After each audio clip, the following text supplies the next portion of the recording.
Boa noite pessoal, paz do Senhor a todos. Sejam bem-vindos, estamos começando aqui mais um Pode Vida Podcast. Hoje o nosso tema é Superando Crises da Vida. Esse foi um tema proposto aí para hoje, como já foi tratado e já foi pedido aí para algumas pessoas que vão nos acompanhar, que talvez já estejam aí nos acompanhando, que possam participar aí com a gente, entendeu? Pode dar aí o seu testemunho, pode contar para nós aí a sua história, uma superação, uma crise existencial, uma depressão, um período de crise de ansiedade que você possa ter passado. E hoje nós estamos aí refletindo sobre isso. Eu já passei por isso, acredito que o professor Jonathan já teve também momentos de crise, momentos de dificuldade, momentos de superação. E hoje nós estamos aqui também para falar sobre isso e também dar exemplos da nossa vida. E hoje a gente pede aí que vocês possam estar participando e que vocês também possam dar aí a opinião de vocês ou contar. Talvez a gente aqui tenha passado por algo parecido e se houver a possibilidade de aconselhar, nós vamos estar fazendo. O nosso irmão Jonathan vai estar se apresentando aqui para a gente. Bom, primeiramente, boa noite para quem está assistindo, boa noite para quem acompanha, boa noite para o Deus. E nós, como somos crentes, é a paz do Senhor, né? Assembleiano no caso, graça e paz para quem era batista. Então, o que acontece? Esse é um tema bastante relevante, tá? Porque é um tema que foi muito discutido em tempo de pandemia. Certo que esse momento de pandemia está voltando, mas agora já temos um outro período. Enfim, é um tema que é muito extenso, então a gente vai precisar ser muito claro, mas eu principalmente vou tentar ser muito claro, tá? Especificar bem, detalhadamente, para as pessoas entenderem. Sim. Então você pode aí estar participando, entendeu, com a gente. Esse é o nosso tema. A gente trouxe o Jonathan, que é também professor de teologia. Ele é, junto com o pastor Aldeci, responsáveis lá pelo curso Dínamo de Teologia. E ele vai estar aqui também, tendo a oportunidade aí de apresentar o curso, dias, horários. Então, e o número de contato, pode passar, pode falar um pouco de como é o curso lá, do que o pessoal pode vir esperar, eu posso fazer isso mais no final, talvez. No final tu faz de novo. Pode fazer tudo. Então vamos lá, vou fazer propaganda aqui. O Instituto Dínamo seria um curso que tem básico em teologia e ele tem um bacharel. Cada curso, tem muitos cursos em teologia. A questão é a proposta do curso, tá? Quem estuda educação ou já fez pedagogia sabe que ele tem que ter um propósito. O nosso curso básico em teologia, ele tem uma proposta de formar, de forma grossa, né? De formar um crente, tá? No conhecimento básico da teologia sistemática, principalmente.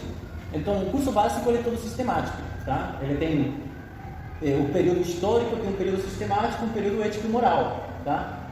E agora o bacharel, ele tem outro eixo, porque um eixo já que pressupõe que o aluno já tem um conhecimento anterior, então ele é um pouco mais filosófico e pastoral, tá? Quem quiser fazer parte, depois entra em contato, que acredito que vai ficar em contato ali, junto com as redes sociais, né, do podcast de hoje. E ali eu posso passar mais informações. O valor é acessível a todo mundo, eu apresento a grade curricular, tá? Então tudo é detalhado como eles querem. Pode falar da igreja do pastor?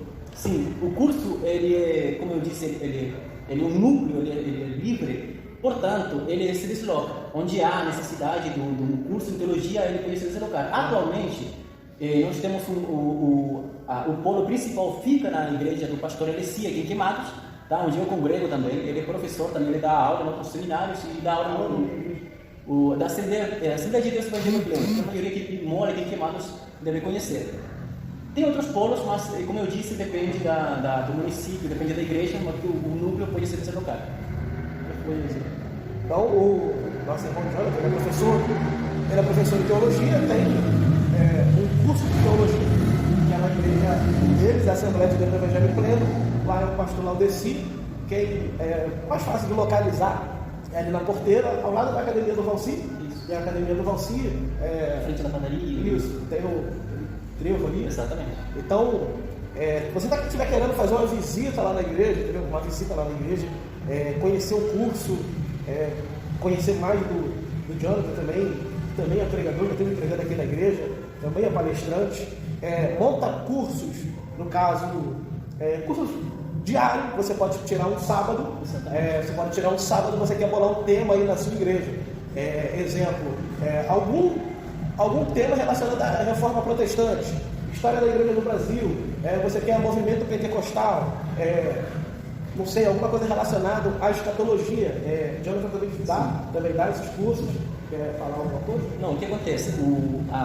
As palestras em si, elas, obviamente que são requisitadas pela igreja, né? Mas, por exemplo, tem temas que são naturais, que são relevantes. Por exemplo, as palestras que, por enquanto, nós temos dado sobre interpretação homilética, sabe?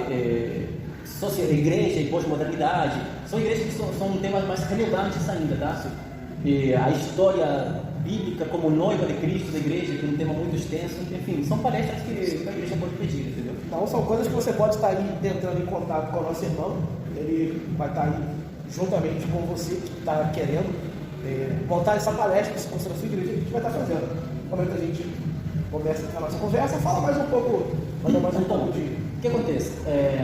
O que nós vamos conversar aqui, eu principalmente, o que eu vou falar, é concernente ao que eu venho estudando, mas por causa dos estudos que eu já fiz, entendeu? Então, a área teológica é meu forte. Na verdade, é o que eu amo nisso, entendeu? A área de teologia é o que eu amo. Então, como eu tenho minha graduação em teologia, eu me sinto confortável. A outra área que eu me sinto confortável é a educação, entendeu? Porque eu também sou licenciado em educação. E o tema que é muito relevante, como é a educação inteira, principalmente pedagogia, a gente trabalha muito com psicologia, psiquiatria e essas coisas envolvidas, né, para tratar com as pessoas. Então é um tema que eu conheço bem, esse tema de crise. E a outra área é filosofia, que é minha outra licenciatura também, entendeu? Então são áreas que todas elas se interligam. Aliás, nenhuma delas eu fiz por causa de querer um cargo em si, entendeu? A maioria foi para acrescentar a teologia mesmo, que é o foco. Então tudo que vamos falar com certeza é uma coisa que já foi bem explorada por algumas coisas que estão acontecendo agora, que as pessoas estão se voltando a compreender.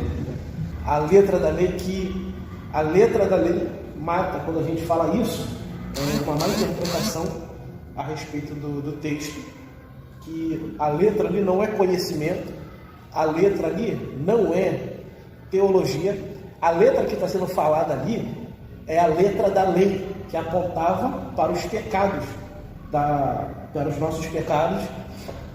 E em Romanos 5, nós temos lá o exemplo de que o apóstolo Paulo vai falar que o salário do pecado é a morte, ou seja, a consequência de cometermos pecado é morrermos. O que aconteceu com Adão e aconteceu com Eva. A primeira morte, ela é espiritual, aquele afastamento de Deus e distanciamento, e depois tem a morte física do cara. Então, quando eu falei com essa a respeito disso, ela falou assim: para que ter tanto conhecimento? Para que ter, para que estudar tanto? O importante não é só a gente amar nossos irmãos, o importante não é só. Eu já ouvi falar, é importante só ser crente. Eu não sei como é que se faz dissociação ali, mas...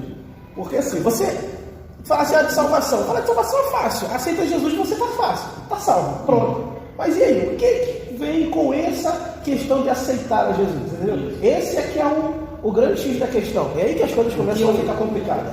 O que eu aceito, do que me arrependo? São tantos assuntos. Aceitar, o que é aceitar? O que vem junto com aceitar?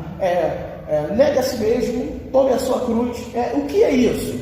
Entendeu? O que é não voltar mais para os pecados que eu cometia, o que é o arrependei-vos e convertei-vos. Então é uma série de questões que vem junto. E quando a gente fala de conhecimento, você vê que Deus, Jesus, seja no Antigo Testamento, seja no Novo Testamento, você vê que é abrangente a necessidade de se buscar conhecimento. Primeiro, Oséias capítulo 4, versículo 6 vai dizer que o meu povo pereceu porque lhe faltou conhecimento. Então, nós já temos aqui, o povo de Deus foi destruído por quê? Falta de conhecimento. Então, se eu tenho conhecimento, eu vou ter problema, eu vou ter dificuldade, mas perecer, ser destruído, como a Bíblia está falando, exemplo, sabedoria e conhecimento vai te livrar de muitas dificuldades.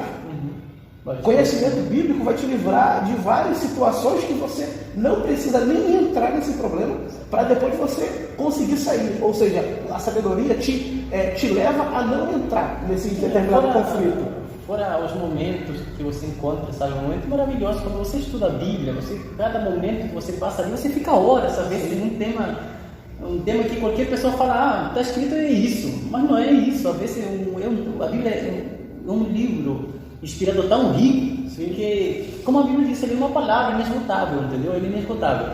Então, quem reclama ainda ou critica é porque ele ainda não provou. Sim. Entendeu? Não provaram ainda. A luz do conhecimento batendo nele. Então você tem, passando aí essa questão, você tem várias passagens na Bíblia que abordam essa questão da necessidade de se ter conhecimento.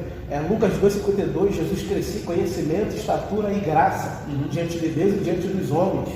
Ele fala lá para os saduceus, acho que é Lucas 22, vocês erram porque não conhecem nem o poder de Deus e nem as Escrituras. Então, se eles tivessem conhecimento, eles não estariam cometendo aquele erro. Então, o conhecimento, a capacitação, ela nos leva a fugir de erros, pecados e falhas que poderíamos estar passando. Mas, para a gente estar entrando no nosso tema proposto, que é superando crises da vida, eu te perguntaria, como eu posso definir uma crise? Exemplo, eu estou em uma crise, sim, no momento. Como identificar essa crise? O que acontece? Existem crises que a gente pode dizer que uma patologia, um síndrome, né? Através dos sintomas e tudo mais. Mas uma crise, ele pode ser também um conjunto de crises, tá certo? Hoje, por exemplo, nós temos isso, o síndrome do esgotamento emocional, mas seria um conjunto de crises. Tá certo? Então, como que eu definiria crises? A luta que a gente vive hoje, tá? A luta que a gente vive hoje. Crise nada mais do que seria um estado emocional, entendeu? Alterado. Apenas em simples palavras. Um estado emocional alterado, entendeu? Que quando eu digo alterado, eu não estou dizendo que ele é evidentemente alterado, entendeu? Você tem crises emocionais que elas são boas em ser escondidas, disfarçadas. Uma crise não é aquele que fica com o cabelo pro alto toda hora, não é isso, tá? Então uma crise poderia ser apenas isso, entendeu? Um estado emocional alterado, ou seja, algo que está fora do padrão, tá? Mental, que eu estou dizendo mental, porque começa mentalmente e se reflete fisicamente, tá? É isso que começa uma crise, começa a partir do processo emocional, entendeu? Mental, que passa a ter suas consequências biológicas posteriormente. Exemplo, a gente está vindo aí de uma pandemia e nós temos aí uma crise mundialmente instalada, em que essa crise ela se refletiu em perdas de vida, mas perdas de vida no mundo inteiro. É uma doença que ainda está no nosso meio, e nós temos aí, nós tivemos agora um meio de reinstalar essa crise pandêmica, que é a proliferação do Covid, de recomeçar, que apesar de não ter sido tão abrangente assim como eu estou falando, que foi abrir para fechar no carnaval. Sim, exemplo, estava tudo fechado não, as pessoas estavam trabalhando, tudo normal, já tinha tirado máscara, mas parece que a intenção foi tirar a máscara para que tivesse o carnaval. Tanto é que acabou o carnaval, um mês, fecha tudo de novo. Exatamente. Então, isso, no caso, é um meio de começar de novo a crise, no sentido de crise. Então, o que acontece? Como que eu posso ver isso de forma um pouco mais sociológica? O que acontece? O momento de crise, no tempo da pandemia, no início da pandemia, vamos começar com 2020, vamos pegar 2020, 2021 e 2022 agora. A pandemia trouxe várias crises, mas por que acontece? Nós vivemos numa geração que é a geração tecnológica, né? Então a geração tecnológica trouxe bons e trouxe prejuízos também, bons momentos para as pessoas, trouxe prejuízos também para as pessoas. Então o que acontece? Vamos lá.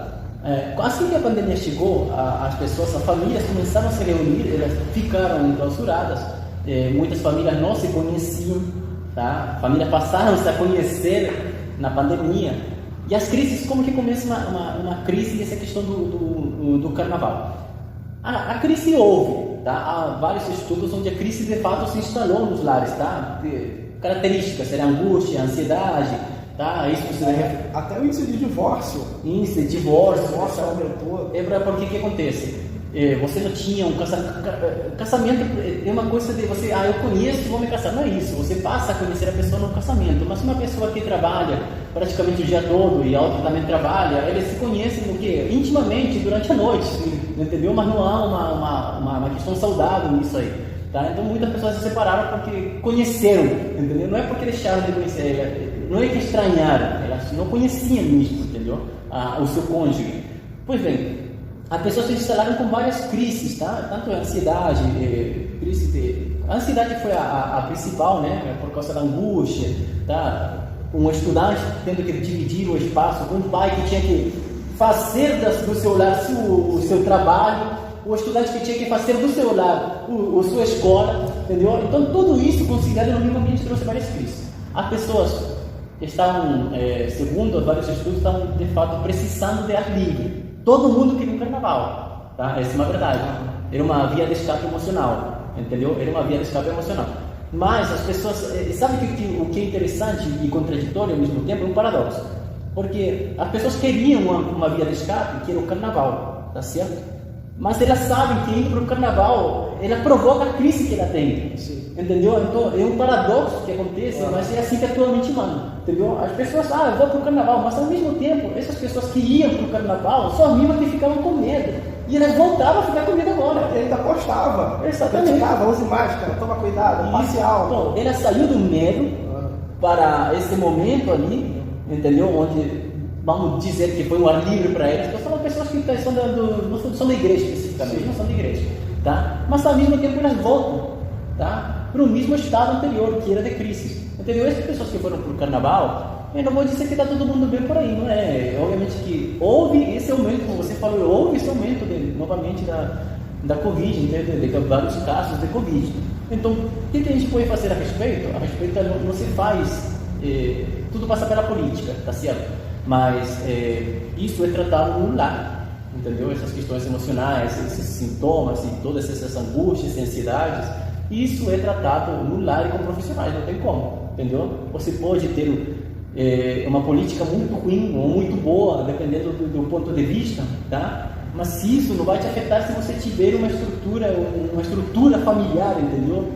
Focada na saúde mental, que é o termo técnico, né? E hoje as pessoas elas estão tão presas com questões emocionais que precisa de um escape de alguma forma. Isso. Precisa de um escape para você conseguir sair daquela rotina, que é uma vida enclausurada, e que a gente não consegue. Então isso gera, primeiro, uma crise pandêmica que ela é abrangente de forma internacional, ela pega o mundo inteiro. E falando do Brasil, ela pegou todos os estados brasileiros, então ela foi abrangente em âmbito nacional. E vou te dar um exemplo daqui de Queimados, que a gente mora. Aqui na Orla, aqui na ponte, eu nunca vi tanta gente caminhando. Tanta gente caminhando. Saudade do que não viveram. No período de 2019 e 2020. Esses 2 anos, teve muita gente caminhando ali. E você via que era gente que não caminhava antes. Mas era mais ou menos você pode ficar em casa. Fica em casa o dia inteiro. Certo. Agora você tem que ficar em casa e você não pode ir para a rua. Aí você passa a ter um tédio, um estresse, porque você está preso. E quando isso cria uma rotina que parece ser um tanto negativo, você começa a ficar um prisioneiro da sua própria mente. E quando você é um prisioneiro da sua mente, a gente vai lá.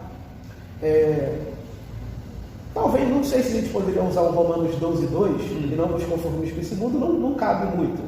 Não cabe muito. Mas ali, Paulo está falando o quê? Para a gente não tomar forma.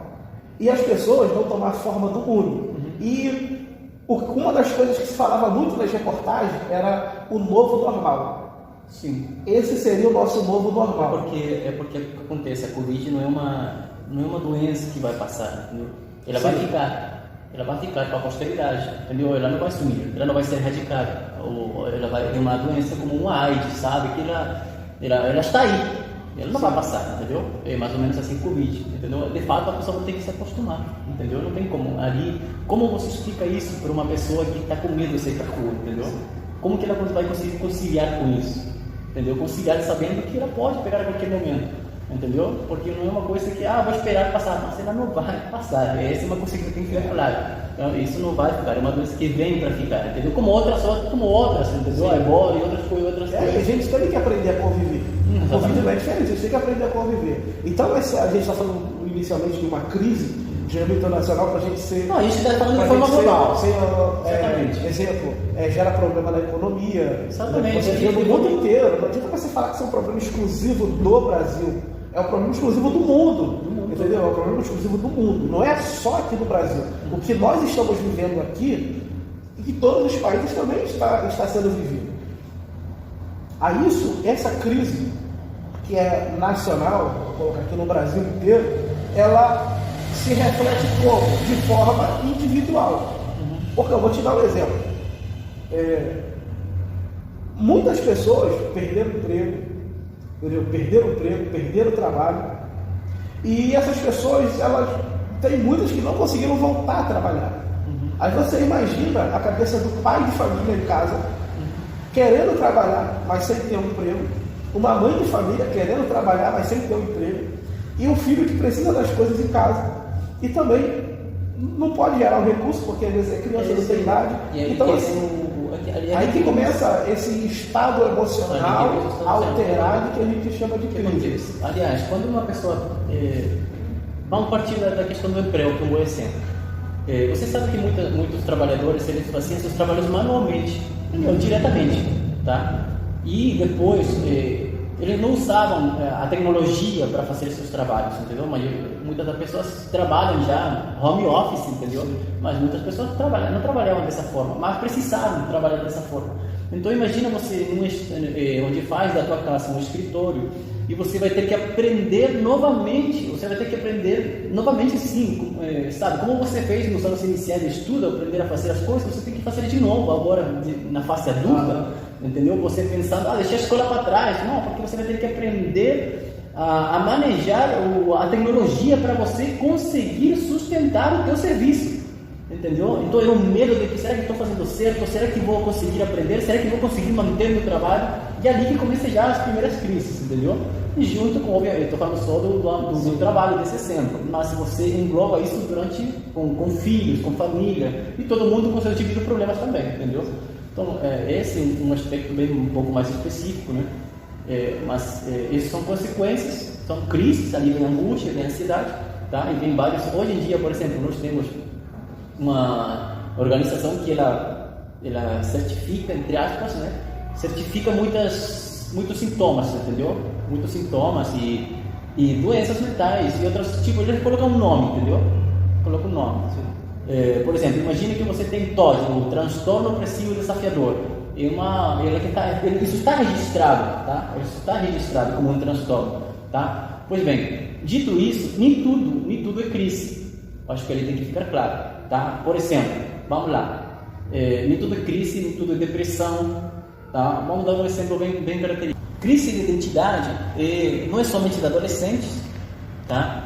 A crise de identidade é um aspecto que todo ser humano vai passar. Todo mundo gosta de citar as crises, por exemplo, lá de Isaías, tá? Que ele passou lá são crises. Todo mundo passa por crises, mas o que acontece? Isaías não, desculpa. Isaías mesmo, né?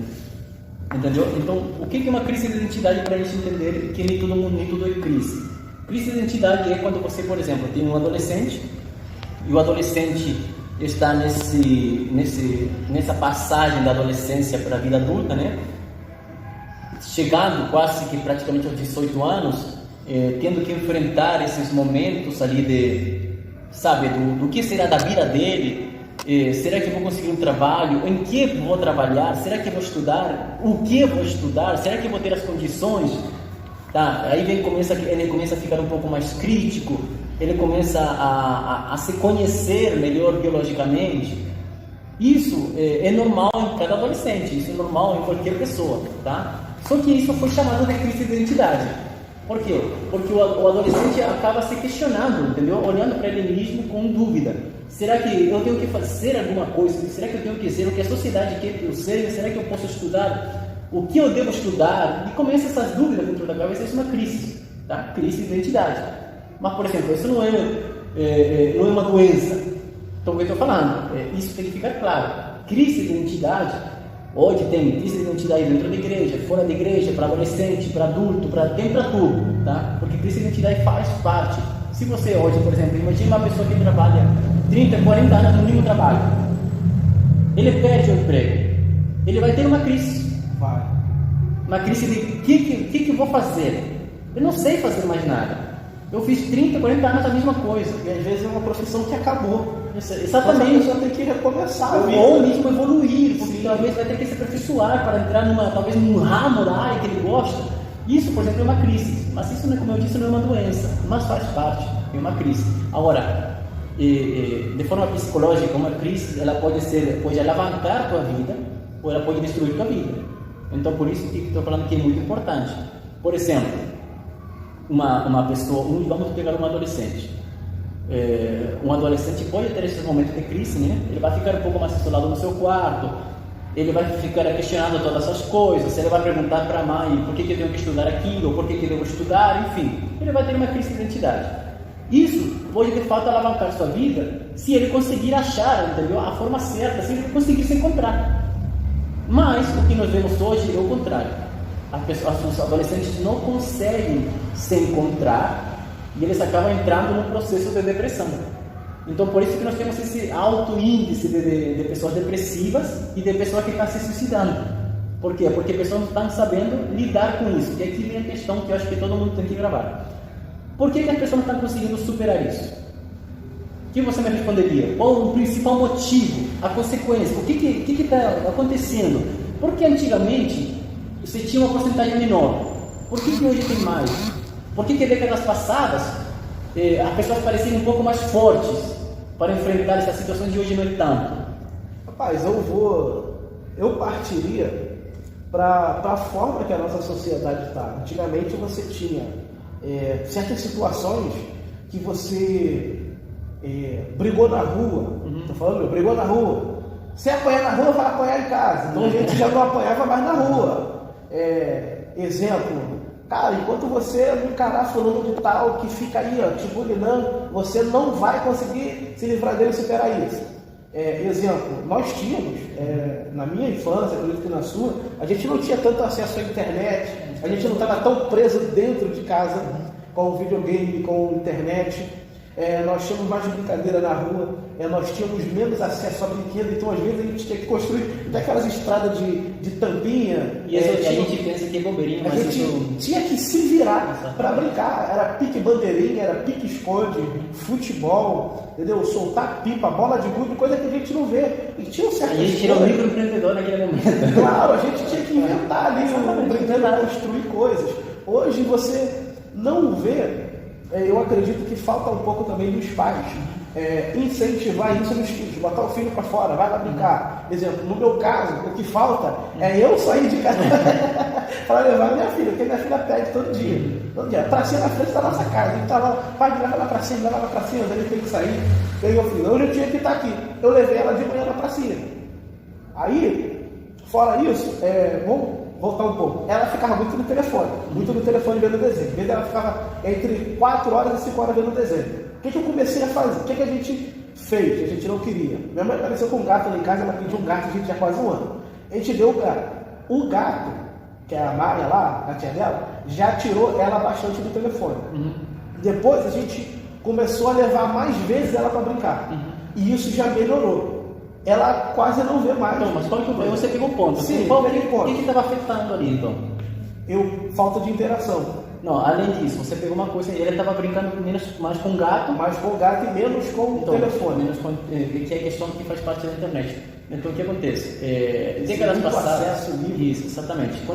Por isso que quando você estuda sociologia, as pessoas separam entre modernidade e pós-modernidade. Entendeu? A discussão do termo, entendeu? Uma discussão, mas essa não vem ao caso agora. Mas a gente pode sim traçar décadas mais ou menos, entendeu? Quem traça uma década, particularmente, praticamente no ano 89, entendeu? Com a queda do Muro de Berlim e tudo mais. Por quê? Porque vem uma questão de liberdade, sabe? Vem aquela ideologia de que ninguém pode nos prender, entendeu? Podemos ser livres. Isso acaba, sabe, proliferando à medida que a internet chega, entendeu? Então, o que acontece? Pensamentos bons num espaço tão difuso como a internet é bom, se espalha rapidamente. Mas da mesma forma os pensamentos ruins, entendeu? Nós acabamos fazendo de uma sociedade, nós estou falando como povo mesmo, entendeu? Uma sociedade mais frágil, tá? E como o Bauman falava, é uma sociedade líquida, tá? Com amor efêmero, entendeu? Ou seja, o amor, por exemplo, é fugaz, veloz, rápido, passageiro, superficial, sabe? Nada se mantém, tudo escorre. Ele diz, por exemplo, que o amor hoje escorre pelos dedos, de forma que ele diz, sabe? Porque nada é feito para durar, como ele disse, nada é feito para durar, tá? Então o que acontece? A crise vem hoje porque você não tem de fato uma estrutura, tá? Nós não conseguimos criar uma sociedade estruturada, sabe? A crise de identidade está espalhada ali porque ninguém sabe o que eles devem fazer, sabe?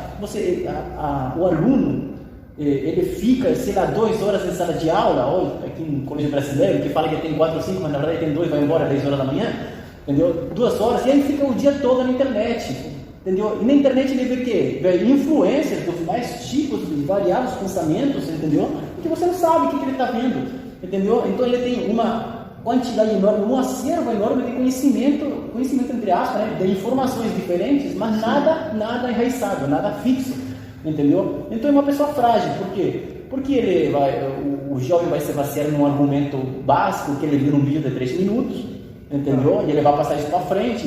Depois ele vai descobrir que aquilo que ele pensava não era, porque ele viu outro vídeo que ele contra-argumentava, entendeu? E aí vai mudar o pensamento, tá vendo? À medida que ele muda constantemente, você sabe que ele não tem mais raiz. E muitas das vezes quem está por trás do vídeo só está falando aquilo ali para causar, para chamar atenção, para ter view, porque ele vai ter um determinado retorno financeiro. É isso que ele quer. Vai ganhar dinheiro com coisa mais visualização e outras coisas. Então, ali que temos uma diferença de sociedade, porque antigamente na sociedade mais conservadora, tradicional, o que se esperava? Se esperava da pessoa que você já tivesse pelo menos um futuro planejado, ou que você tivesse mais ou menos uma ideia do que quer ser da vida. Quando você perguntava para uma criança, o que você quer? Eu quero ser tal. Ou você pergunta para uma criança, o que você quer ser? Não sei, sabe? Ou você tem jovem, você vai estudar o que não sei. Adolescente, jovem, adulto. Tem adulto que não sabe o que ser da vida, o que fazer da vida.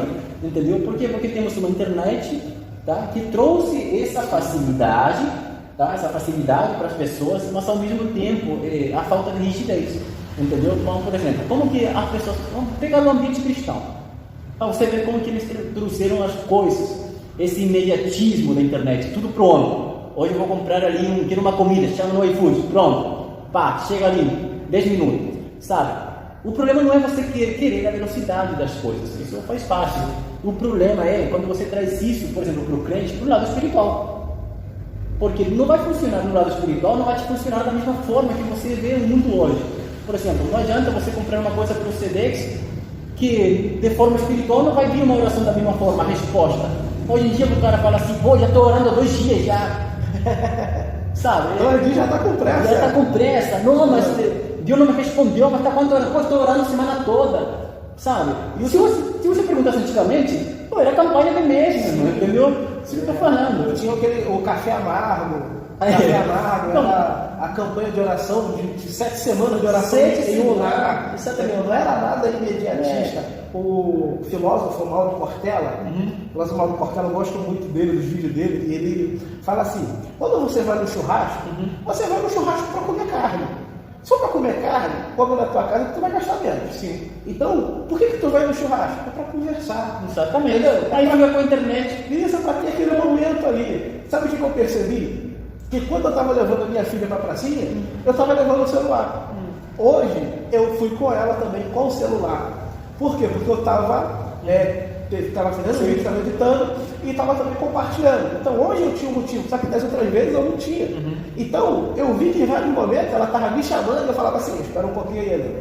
Espera um pouquinho que eu estou falando com não sei quem, eu estou falando sobre isso, estou enviando aqui algo, estou fazendo uma edição aqui, espera só um pouquinho que o papai já vai te balançar. E para de balançar ela para falar, para enviar o vídeo para alguém, para poder estar vendo. Então isso quando eu falei de interação, é isso.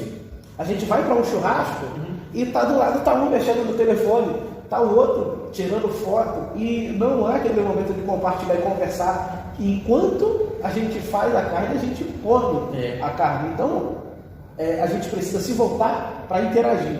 Eu vejo que aqui dentro da igreja, eu vejo que muitos jovens, eles estão até se afastando do evangelho, filhos de cristãos.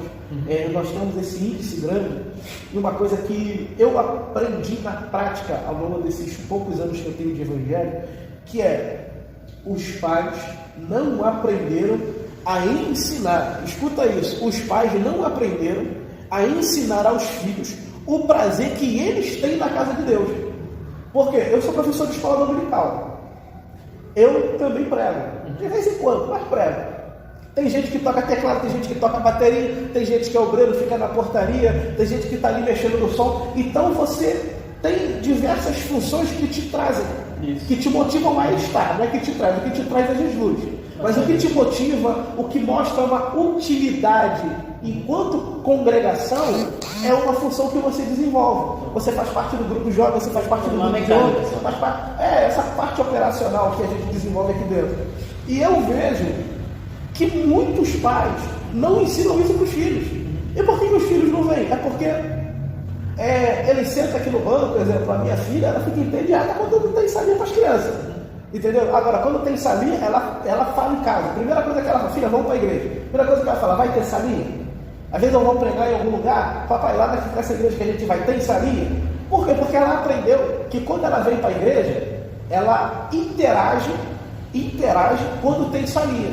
Porque aqui tem uma pregação lá em cima e ela não vai interagir com esse momento, porque ela tem 4 anos de idade. Ela não vai suportar aquela informação. Mesma coisa a gente criticar os adolescentes são sem compromisso. Agora, poxa, querer transformar a casa de Deus em um baile funk para trazer, dizer, vamos botar night gospel, vamos botar isso, vamos fazer peça com certas coisas, sabe? Eu acredito que tem que ter departamentos específicos. Sabe? Você tem um filho, influencia ele na área da música. Se ele gosta de leitura, se ele gosta de estudar, dá uma direção a ele nesse sentido. Porque assim, eu acredito que quando você se sente útil, você se sente motivado a estar. Sim. Se você não tem uma função, se você não tem uma utilidade, para que você vai estar? Eles ficam 2 horas aqui na igreja. Isso não é 2 horas que eles dedicam para Deus, mas as outras horas do dia, eles estão continuamente em contato com aquilo que acontece no mundo. Mas quando eu digo no mundo, eu estou falando a quantidade de informações que eles recebem. Entendeu? Então, por exemplo, aqui ele vai ter uma EBD. Tem uma EBD de 2 horas, onde ensina a palavra 2 horas. Tá, mas no restante do dia, ele se enche de outras informações contrárias ao Evangelho, pro-Evangelho, o Evangelho distorcido, sabe? Então, quando você faz uma mistura das coisas, você tem que ver em que gasta o tempo. Você quer ter para ser, por exemplo, na Igreja de Deus? Não é tanto na área do cargo, você tem que entender por que você tem que estar na Igreja de Deus antes de ter um cargo, entendeu? Acho que tem que ser uma coisa bem espiritual. Mas vamos lá. Já que estamos uma igreja composta por pessoas sociais, o que mais vejo na igreja é a mistura, né? A mistura da sociedade com a igreja. Você sabe que hoje diferenciar crente mundano e crente evangélico está difícil. Está difícil, é a mesma coisa, praticamente. Por quê? Porque eles estão trazendo aquilo que de fato estão trazendo do mundo para a igreja, mas não é isso. Eles são a igreja, são eles que vivem suas vidas normalmente, entendeu? Fora da igreja. Esse é o problema.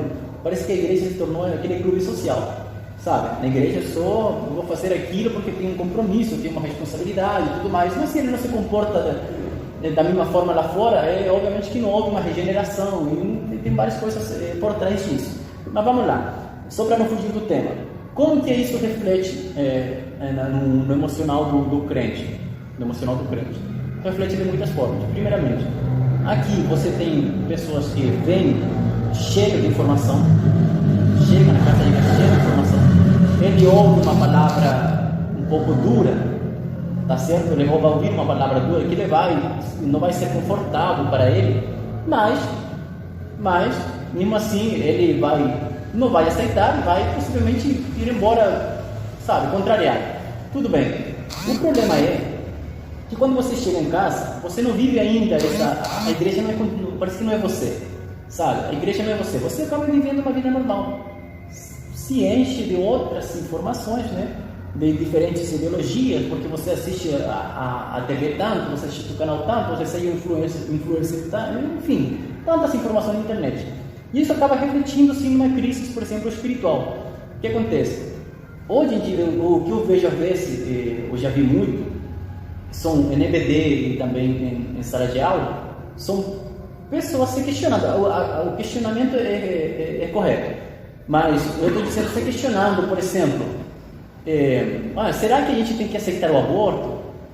Será que... imagina uma menina que tem relações sexuais antes do casamento. Mas por que está errado? Aquele questionamento. Não, você ensina porque está errado, mas você vai ensinar isso talvez em 2 horas. Entendeu? E ela vai voltar para esse ensinamento daqui a 7 dias.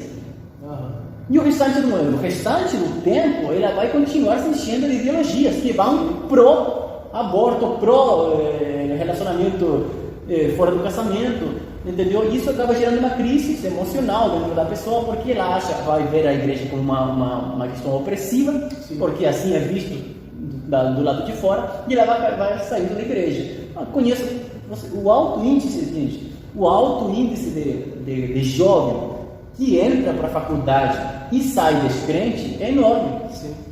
Assim, antigamente não se tinha tanto acesso à faculdade. Hoje você tem Enem, você tem o ProUni, você tem várias coisas aí, faculdade pública e tudo mais.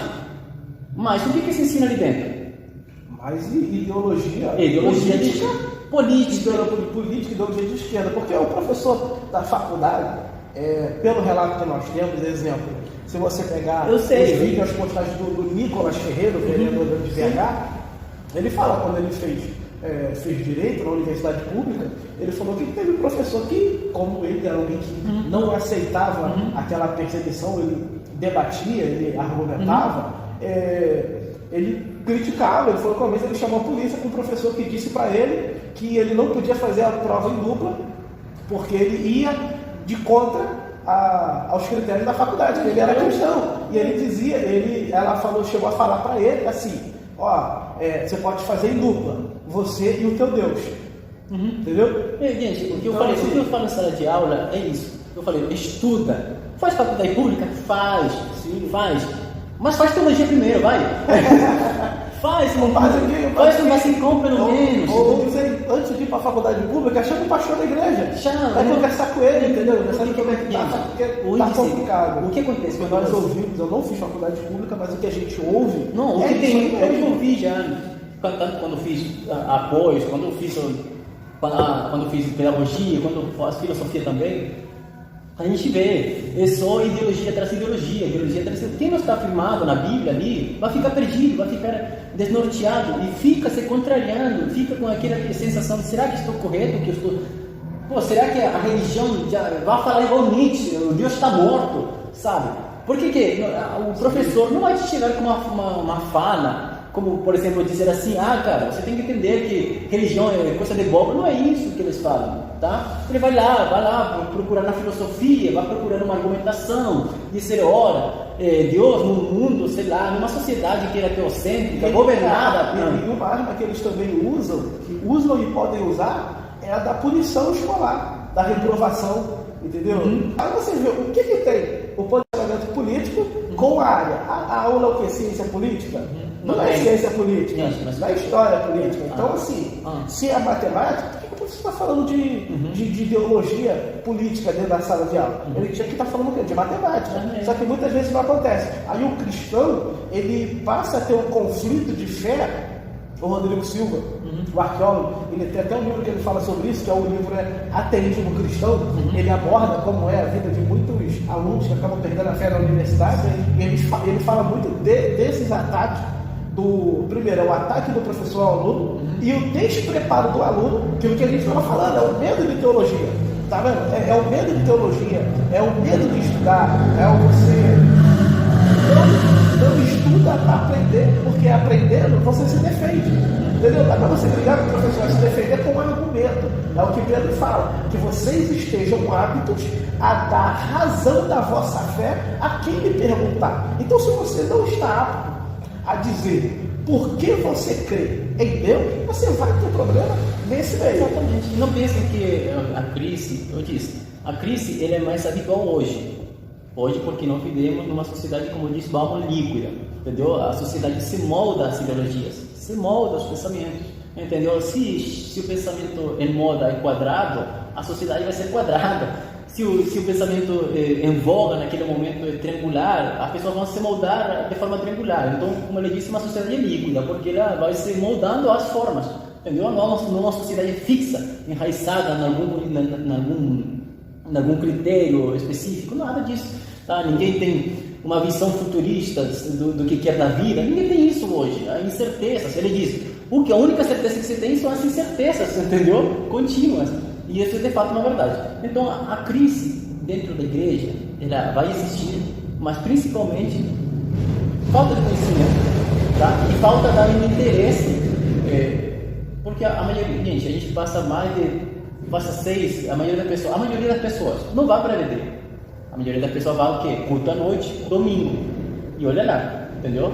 Então o que acontece? Ele passa 6 dias por semana com outros pensamentos, com outras lições, com outro envolvimento, e chega na igreja e é óbvio que não vai se firmar. E ele vai entrar em crise. Ali vai ter uma perda familiar, tá certo? Ele não vai conseguir suportar. Por quê? Porque ele não vai entender uma coisa básica que no cristianismo primitivo se entendia, que a morte não é uma punição. A morte para Deus é uma vitória. Ele se alegra na morte do filho porque ele está com ele. Paulo dizia que ele queria, não sabia entre escolher se morrer ou estar vivo para servir a Cristo, ou morrer para ver Cristo, sabe? A morte não era uma punição. Ele dizia, vivendo ou morrendo, viver em Cristo.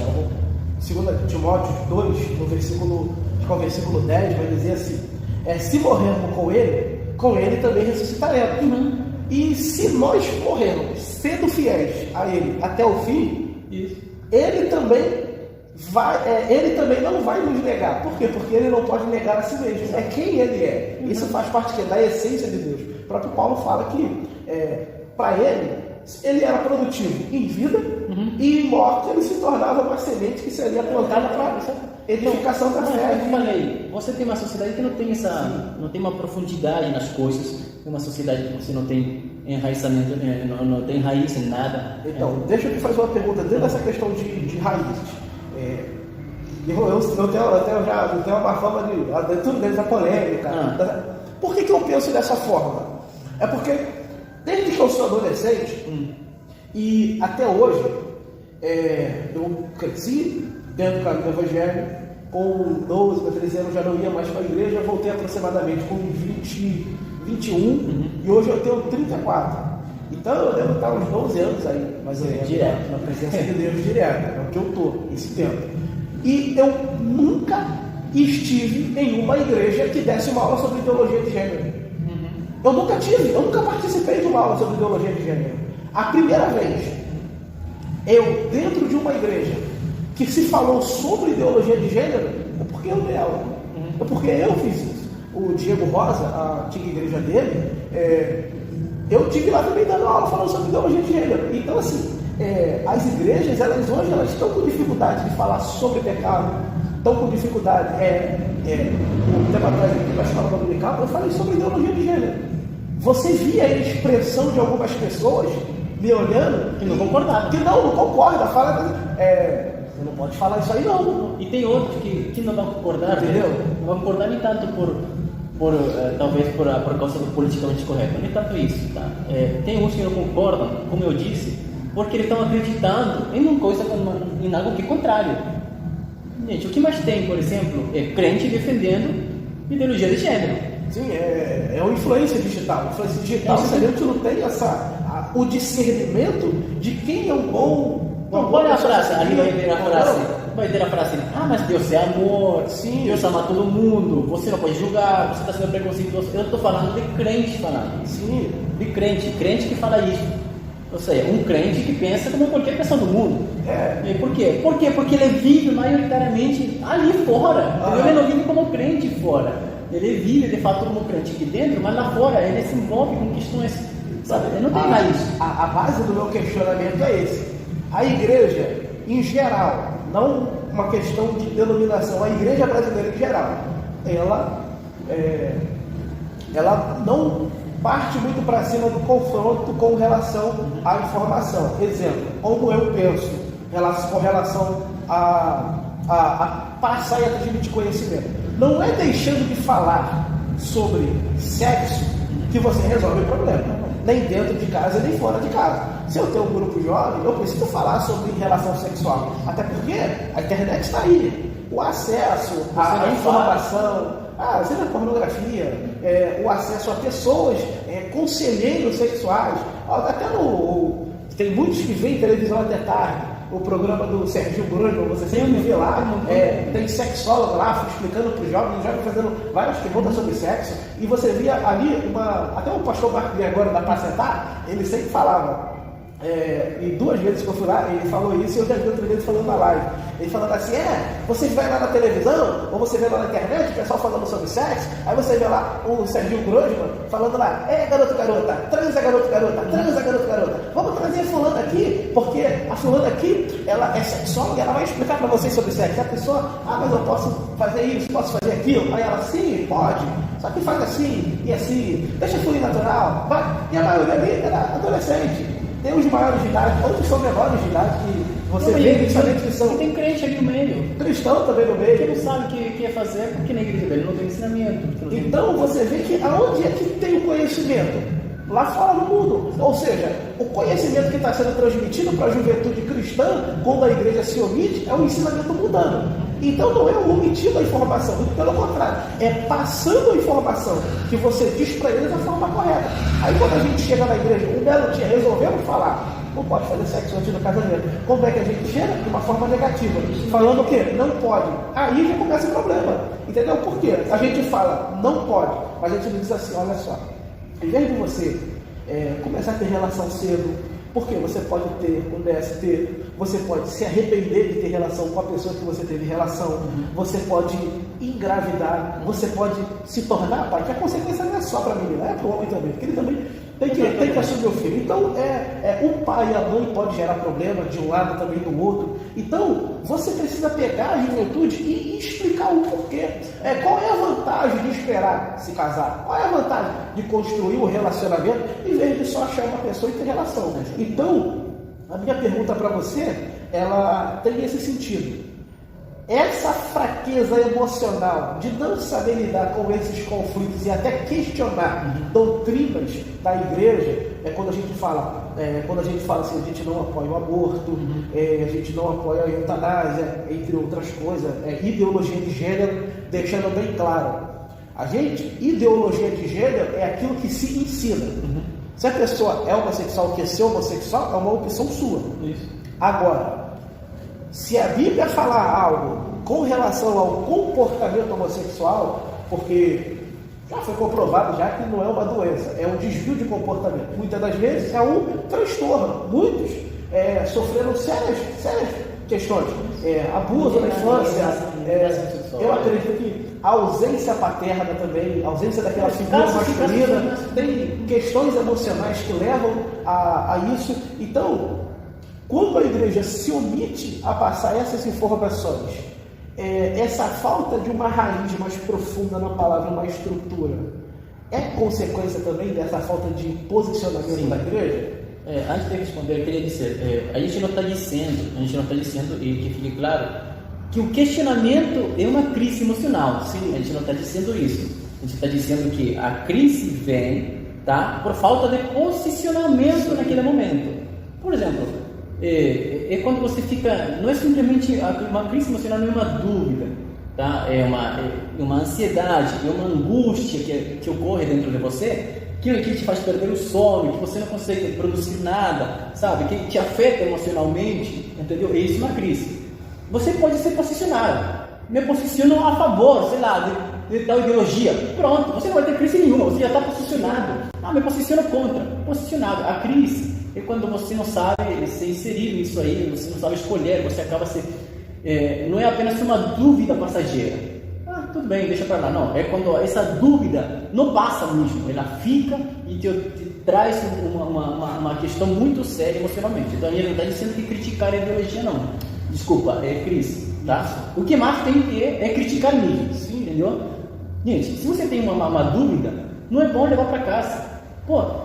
Alguém pode perguntar, mas será que Cristo ressuscitou? É uma pergunta válida, e alguém tem que te responder. Não, Cristo ressuscitou porque aconteceu isso, os documentos provam isso, enfim. Só assim você vai aprender. A dúvida e a curiosidade é o pontapé inicial para você buscar o questionamento, porque só assim para você ir lá e matar essa curiosidade, como buscando informação necessária para suprir essa dúvida. Hoje em dia, só para ficar claro, hoje em dia ainda temos um pouco essa questão de achar que a pergunta está errada e ela vai ser inibida, não é isso? Sim. Mas tem gente que não pergunta porque acha que vai ser inibido, porque acha que vai ser repreendido por tal pergunta, entendeu? Teve uma irmã, por exemplo, que foi lá e eu gostei da pergunta, foi antibíblica, mas era necessário para ela. Perguntou, ela argumentou da seguinte forma assim, talvez, eu acho, ela disse, que Cristo ele fez o que fez porque ele olhou para dentro de nós e sabia que merecíamos. Aí eu falei, é óbvio que a gente não merecia nada, mas é uma pergunta que se fizesse, se em outras igrejas se fizesse, talvez, irmão, causaria escândalo, entendeu? Então o que acontece? Falta sim conhecimento, respondendo a pergunta. É uma questão de conhecimento, tá? Mas falta conhecimento sociológico, tá? Vamos dividir um pouco. Falta conhecimento abrangente. A gente não está vivendo a gente está vivendo numa pós-modernidade, num mundo do conhecimento, tá? Hoje é chamado de mundo pós-verdades também, porque você não sabe o que é certo. As pessoas vão dizer isso, na sociedade vão dizer isso, entendeu? Não existe uma verdade absoluta. É óbvio que existe uma pessoa. A gente fala que Cristo, a verdade não é nenhuma um pensamento, é uma pessoa mesmo. Mas na sociedade é um mundo pós-verdade, tá? Para eles não existe uma verdade. É a questão, a frase do subjetivismo, do relativismo, tá certo? Aí vai ter vários ismos para frente. Então, falta do conhecimento, uma falta do conhecimento mais abrangente. Você não pode ter hoje um pastor como um pastor era há 50 anos atrás. Você não pode ter o mesmo pastor. Aquele pastor de 50 anos atrás não pode ser o mesmo hoje. Sabe? O mundo sem internet não é mais. O pastor antigamente, para adquirir um conhecimento, tinha que ler livros. Sabe? E as pessoas também não tinham tanto acesso à informação, não questionava muito. Por quê? Porque não tinha conhecimento.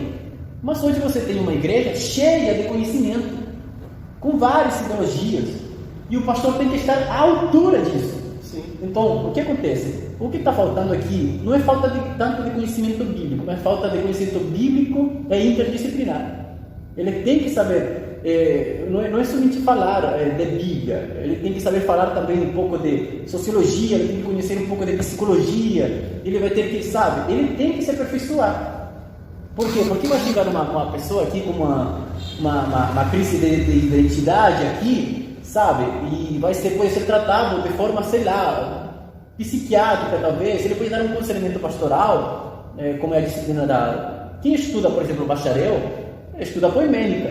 Poimênica é o estudo do aconselhamento pastoral. Tá vendo? E alguém vai dizer, mas para que fazer bacharel? Eu já fui chamado, pastor.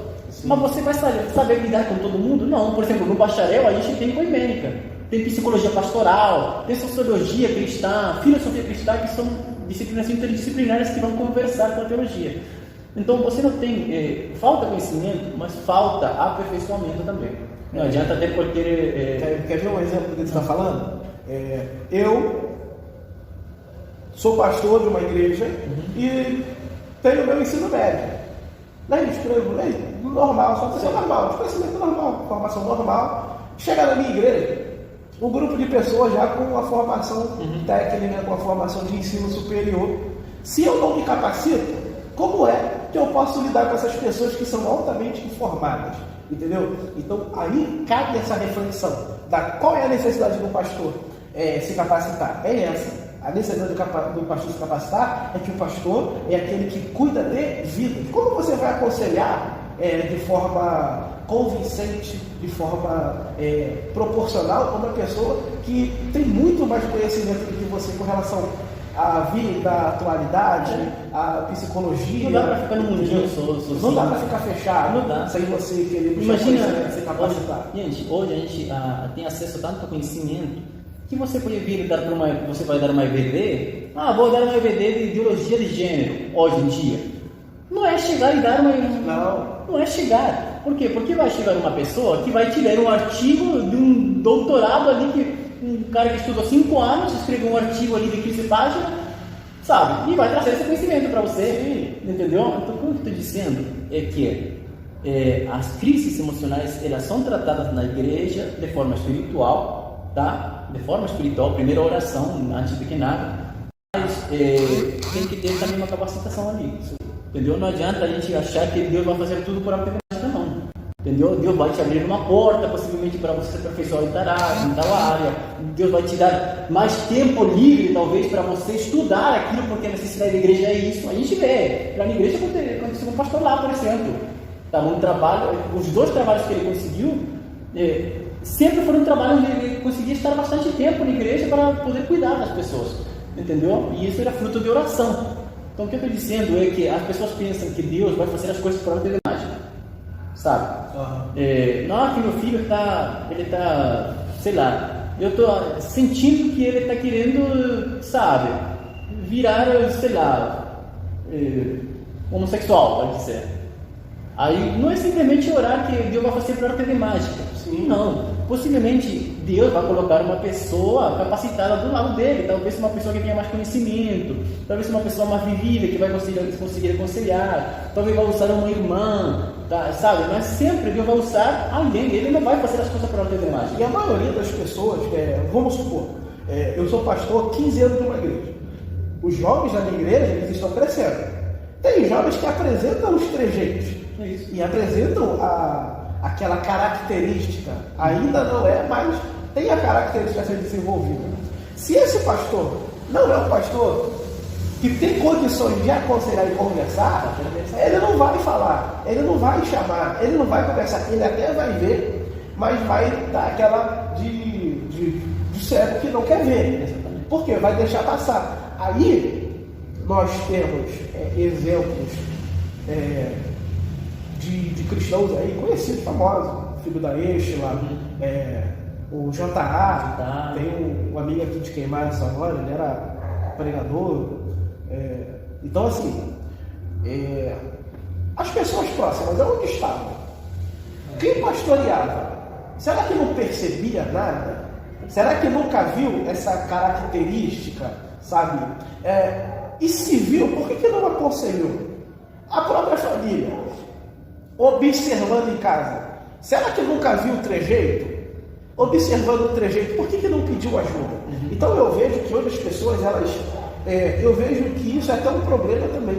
O problema de não conseguir pedir ajuda, ou de não saber como pedir ajuda. Porque às vezes o pastor está na igreja, mas o próprio membro, ele espera o máximo do problema rolar. É aquela pedra de gelo que rola lá da montanha lá. Aí espera empurrar quando ele não consegue, quando tem mais força para empurrar, né? É isso aí. Então, isso e as pessoas que não estão dizendo que temos personagens bíblicos que passaram por crises. Todo mundo cita no Antigo Testamento, as crises lá, meu Deus, se escondeu na caverna, sai de lá, que nem o louvor, sai da caverna. Meu irmão, Paulo passou por crises também.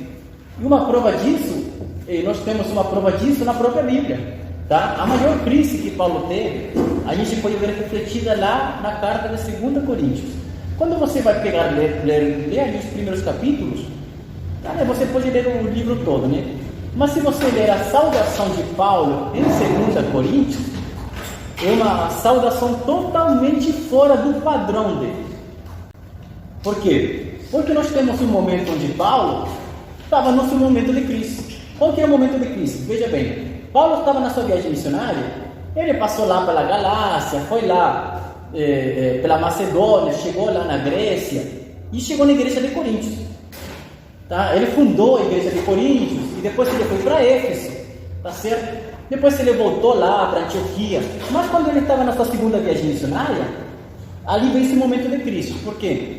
Ele chega na cidade de Éfeso, e na cidade de Éfeso chega a carta de 1 Coríntios, onde tem a moça que leva a carta para ele. Pois bem, assim que a carta chega para ele vê que uma carta, sabe, onde os coríntios estavam criticando o apostolado dele e outras coisas.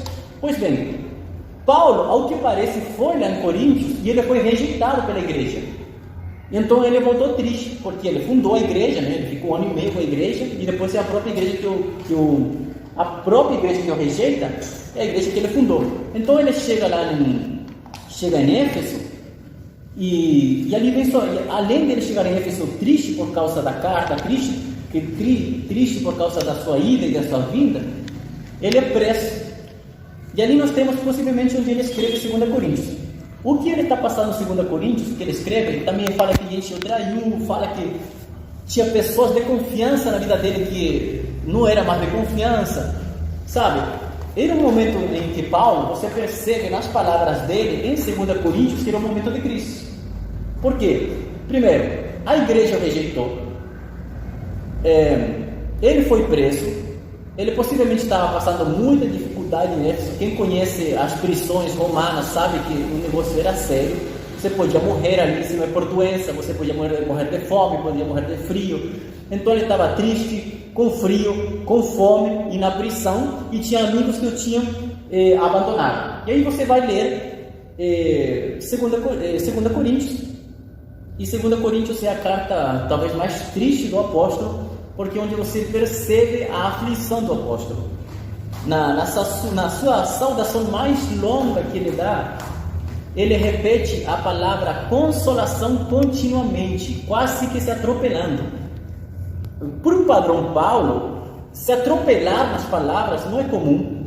Para o padrão de Paulo de escrever, do jeito que ele escreve 2 Coríntios, parece não ser dele. Teve até algumas teses que acharam que 2 Coríntios não era de Paulo, por causa como que ele escreve no início da sua carta. Mas o início da carta de Paulo é uma carta triste, uma carta onde ele estava em Cristo, abandonado, frio, fome, preso, rejeitado pela igreja, estava no seu momento mais difícil possivelmente do seu apostolado, e sozinho. Então o que acontece? Ele, 2 Coríntios, a palavra que mais se repete é a palavra consolação. Aliás, nesse primeiro capítulo, você não parece que é Paulo escrevendo. Lê ali, porque você pode pegar e ler os primeiros capítulos. Ou seja, o primeiro capítulo. O que você tem? Deixa eu ver se eu pego aqui. Pegar um gancho de crise com relação ao apóstolo Paulo, que não foi só uma crise, não foi só um período de crise. O apóstolo Paulo, ele viveu vários momentos de crise enquanto o seu ministério. Praticamente todos os anos de Paulo foram períodos em que ele sofreu muito com crises, com perseguições, com aflições. Então a nossa vida cristã, ela é feita de crise. Mas qual é o tema de hoje? Superando essas crises. Então a nossa busca, enquanto cristãos, é a forma que nós vamos lidar com essa crise. Porque a crise, ela existe. Mas o que nós precisamos aprender é como lidar com ela, é aprender a vencer. O apóstolo Paulo, ele mostra pra gente o caminho que é para a gente poder vencer. Se você ler versículo 3, 4 e 5, ele vai ter pelo menos, em 3 versículos, ele tem pelo menos 4 ou 5 vezes a palavra consolação. Tá? Que eu acredito que é a palavra que ele estava mais precisando, ou talvez o que passava na cabeça dele é a consolação de Cristo naquele momento. Mas no versículo 6, 7, continua, essa palavra fica se repetindo na cabeça dele, e do jeito que ele escreve, não parece ser muito pensando que não era Paulo, mas na verdade é Paulo, mas Paulo num momento extremamente difícil dele, entendeu? Extremamente difícil. Um tempo que ele não ficou ali um período, ele ficou um período longo. Gente, o que passou naquele momento? Frio, fome, abandono dos companheiros, rejeição da igreja. Ele perdeu o local onde ele estava pregando. Eu vou ler, eu peguei aqui, 2 Coríntios 11, quando ele fala dos sofrimentos. Aí a partir do versículo, 2 Coríntios 11, a partir do versículo 16. E outra coisa, desculpa, a gente está precisando sair aqui, é porque das outras vezes nas lives, estava tendo mais pessoas aqui ajudando. A primeira que a gente fez foi até lá na frente, foi no púlpito, e tinha pessoas ajudando. Hoje, a gente está com esse problema, que hoje o pessoal quer vir para ajudar a gente aqui, não pôde vir ajudar. Então, como só está eu e Jonathan, eu estou indo aí, poder ler aí os comentários, e estou retornando aqui. Aí vou aí ver um comentário e estou vindo aqui. Aproveitar esse momento para poder pedir a você que está vendo a live, Se inscreve aí no nosso canal no YouTube, a gente tem a página aí no Facebook. Os dois estão com o nome Pod Bíblia Podcast. No YouTube se inscreve aí, dá uma força pra gente aí. No Instagram também.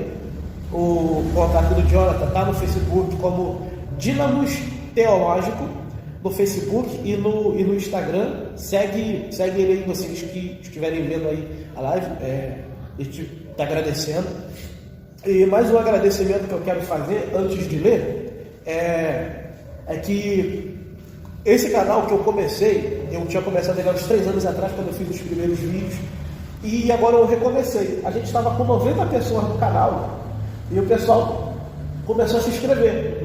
E agora está com 274 pessoas. Entendeu? Desde a primeira live que foi feita. Umas 3 semanas, né? Umas 3 semanas para cá. Eu quero agradecer a todos vocês aí que estão se inscrevendo. Já pedi pro pessoal seguir você lá no Facebook, lá no Instagram. E se inscreve aí no canal.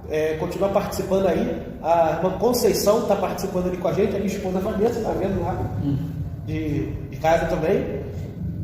Deus abençoe vocês aí que estão entrando na live aí, estão participando com a gente. Vamos fazer o versículo 16 aqui rapidinho. Outra vez digo, ninguém me julgue insensato, ou então recebei-me como um insensato, para que também me glorie um pouco. Ou que digo, não digo segundo o Senhor, mas como por loucura nesta confiança de gloriar-me. Pois que muitos se gloriam segundo a carne, eu também me gloriarei, porque sendo vós sensatos, de boa mente tolerais os insensatos, pois sois sofredores. Se alguém vos põe em servidão, se alguém vos devora, se alguém vos apanha, se alguém se exalta, se alguém vos fere no rosto, versículo 21, envergonhado o digo, como se nós fôssemos fracos, mais do que qualquer tem ousadia, também eu tenho ousadia. São hebreus? Também sou. São israelitas? Também sou. São da descendência de Abraão? Também sou. 23. São ministros de Cristo? Eu ainda mais, em trabalho muito mais. Presta atenção. São ministros de Cristo? Eu ainda mais, em trabalhos muito mais, em ações. Aí ele começa a falar dos momentos de crise que ele teve. Em ações, mais do que eles, em prisões, muito mais em perigos de morte muitas vezes. Recebi dos judeus 5 quarentenas de açoite menos 1. Ou seja, ele foi açoitado 5 vezes, que eles não podiam dar 40, porque senão não podia mais açoitar. Então o que eles faziam? Dava 39 e largava a Paulo. Para quê? Para se pegassem ele, fizessem tudo de novo. 25. 3 vezes fui açoitado com vara, uma vez fui apedrejado, 3 vezes sofri naufrágio, uma noite e um dia passei no abismo, em viagem muitas vezes, em perigos de rios, em perigos de salteadores, em perigos da minha nação, em perigo dos gentios, em perigos na cidade, em perigos no deserto, em perigos no mar, em perigos entre os falsos irmãos, em fadiga e trabalho. É tanta coisa, sabe? É tanta coisa, é tanto sofrimento que o apóstolo Paulo passou, que isso aqui, sem uma estrutura, sem o que nós vamos ver no capítulo 12, que é quando ele vai dizer, conheço o homem, que se dentro do corpo ou não, se dentro do corpo não sei, se fora do corpo também não sei, mas uma coisa eu sei, ele foi arrebatado até o terceiro céu, e viu e ouviu palavras inefáveis que não são lícito falar aos homens, mas ele foi levado lá. Então, um homem que tem uma experiência salvífica com Deus, é um homem que tem a estrutura necessária para superar. Por quê? Porque você pega 1 Coríntios 15, a gente está falando de superação, um foco para a gente superar. 1 Coríntios capítulo 15, versículo 19, o apóstolo Paulo vai dizer assim: se nós esperamos de Deus somente nessa terra, somos os piores dos miseráveis. Mas se a gente crê que além dessa terra tem algo, você ultrapassa essas dores. Foi o que o apóstolo Paulo fez. Mas o apóstolo Paulo passou por dores, passou por dificuldade, passou por momentos de depressão, tudo isso que a gente passa. Então, eu quero... Quer voltar para um outro ponto? A gente pode partir? Então, eu quero te levar para um outro ponto agora, que eu acredito que o pessoal vai gostar dessa parte. Muitas vezes eu ouvi, depressão não pega crente. Problema psicológico não pega crente. E também ouvi, Covid não vai pegar crente.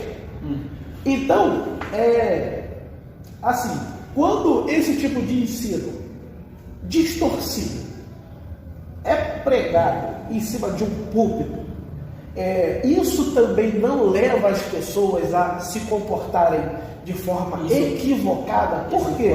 Porque o ensino é que está influenciando ela a acreditar nisso. Então, a ovelha que não tem essa raiz, essa estrutura, além dela não ser estruturada na palavra como deveria, ela ainda está recebendo uma informação de que pode ficar tranquila, levanta a vida que o Covid não vai te pegar, depressão não vai te pegar. Sinceramente, às vezes eu sou um pouco radical, mas para mim essas palavras são de ignorância, né? Ignorância no sentido de falta de conhecimento. Tá? Mas o que acontece? Isso é uma grande responsabilidade. Estou falando, quando a gente é responsável, é ruim, mas quando a gente é responsável espiritualmente, esse tem um nível transcendental, porque você pode matar uma alma por causa de uma palavra maldita, entendeu? Então, como que acontece? Uma pessoa que diz coisas como, por exemplo, a Covid não vai pegar em você, ele mais ou menos vive de forma alheia, porque o que tem de pastor que morreu de forma por Covid está cheio, tá certo? O Covid você não vai ter, sei lá, doença ou crise, ou... Gente, então o livro de Jó também tem que ser tirado ali da Bíblia, entendeu? O profeta que se escondeu lá na caverna, então ele fraqueza, né? Não é isso. O que acontece? Paulo, então, ele é fraquinho. O dia de hoje estava desviado. Não, ele estava vazio. Segundo que se prega, é desviado. Ele estava vazio. Pecado oculto. Pecado oculto. Então, o que acontece? Isso que é uma falta, não é somente de conhecimento, uma falta sabe, um pouco de amor pelas pessoas. Não é simplesmente você chegar e ensinar.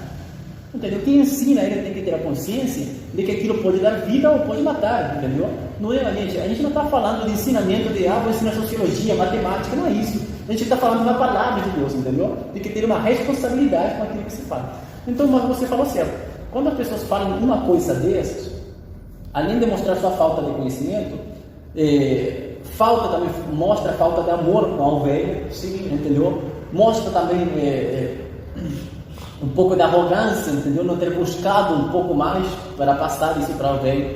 E mostra um pouco de altivez também, entendeu? Enfim, todas essas as consequências que ele vai trazer por causa dessa palavra é a ovelha que sofre. Tá? É a ovelha que sofre. E o pastor lançou, e tem um pregador que vai de igreja em igreja. Ele prega, joga bomba e cai fora.